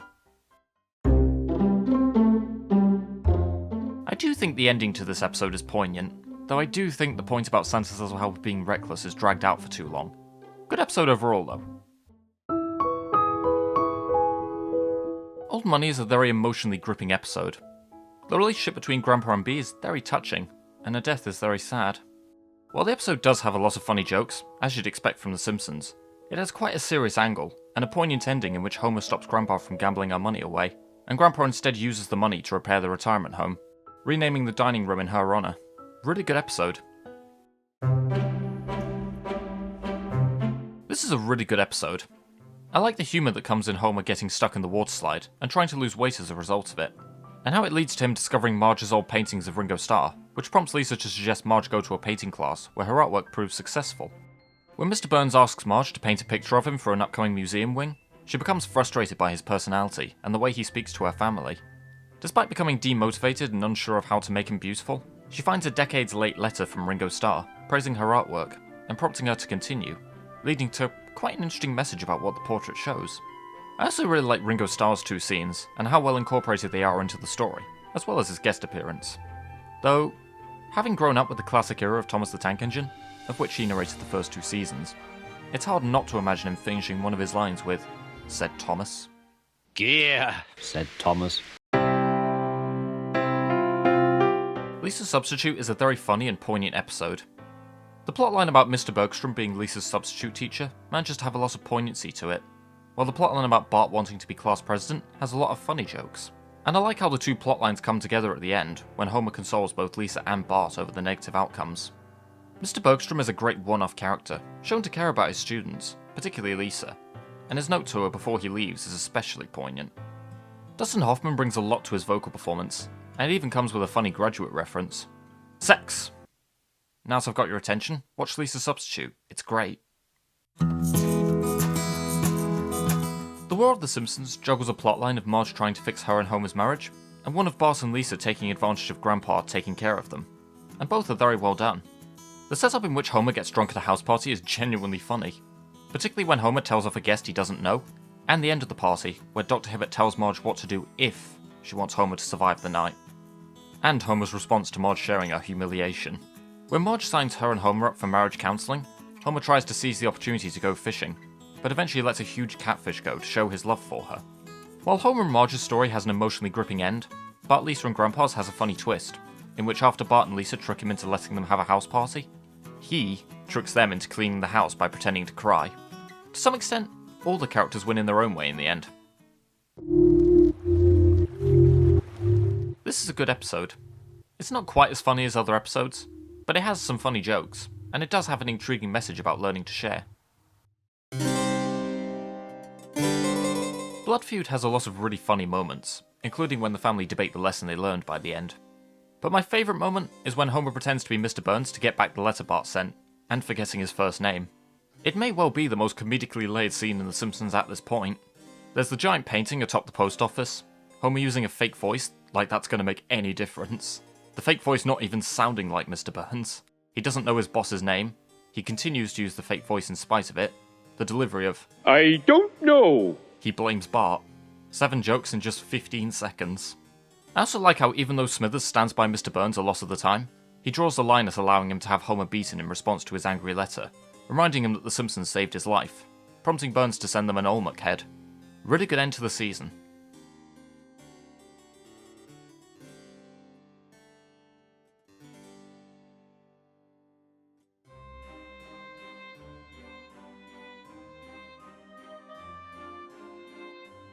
An improvement over Season 1, and with many considering the golden age of The Simpsons to be Seasons 3 to 8, I think optimism is the best state of mind for what's to come.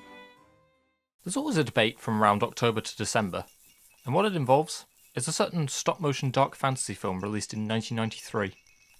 In this video, we call an analysis, Everyone Hail the Nightmare Before Christmas. The debate is whether this National Film Registry preserved classic is a Halloween film or a Christmas film. Well, the answer is both. But there is still something to be said about this film, and how it succeeds at being both a Halloween film and a Christmas film. A Christmasween classic, if you will. There it is! There it is! For the two people who don't know, The Nightmare Before Christmas focuses on a protagonist named Jack Skellington, who is recognised as the Pumpkin King within his hometown, Halloween Town. Tired of doing the same thing every year, Jack ends up stumbling across Christmas Town and schemes to take over the holiday. One thing I think everyone can agree is fantastic is the animation. I've said it before and I'll say it again. Stop motion is one of, if not the most timeless form of animation. Over 3 decades later, and it still looks fantastic, from the variety of memorable character designs to the detailed sets and lighting. There is one particular design I'll call attention to later on. The film also uses visual effects, with the ghosts being 2D animated, and these effects have aged really well too. This was the first fully animated film to be nominated for the Oscar for Best Visual Effects, and while Jurassic Park was a deserved winner, The Nightmare Before Christmas was a deserved nominee. I think the concept of Jack trying to bring Halloween to Christmastown is a funny concept, and it, predictably, has hilariously disastrous consequences. A particularly funny moment for me happens near the beginning, in which Jack disappears and everyone is desperate to find him, due to there only being 364 more days until the next Halloween. That just made me laugh so hard. The songs range from good to great. The standout song, of course, is This Is Halloween, which does a great job of establishing Halloween Town and its residents. What's This would be the next best song for me, having a memorable rhythm to it as Jack explores Christmas Town. I'd also like to give mention to Kidnap the Sandy Claus, in which Lock, Shock and Barrel sing about the ways they could kidnap Santa, only to then simply knock on his door and abduct him.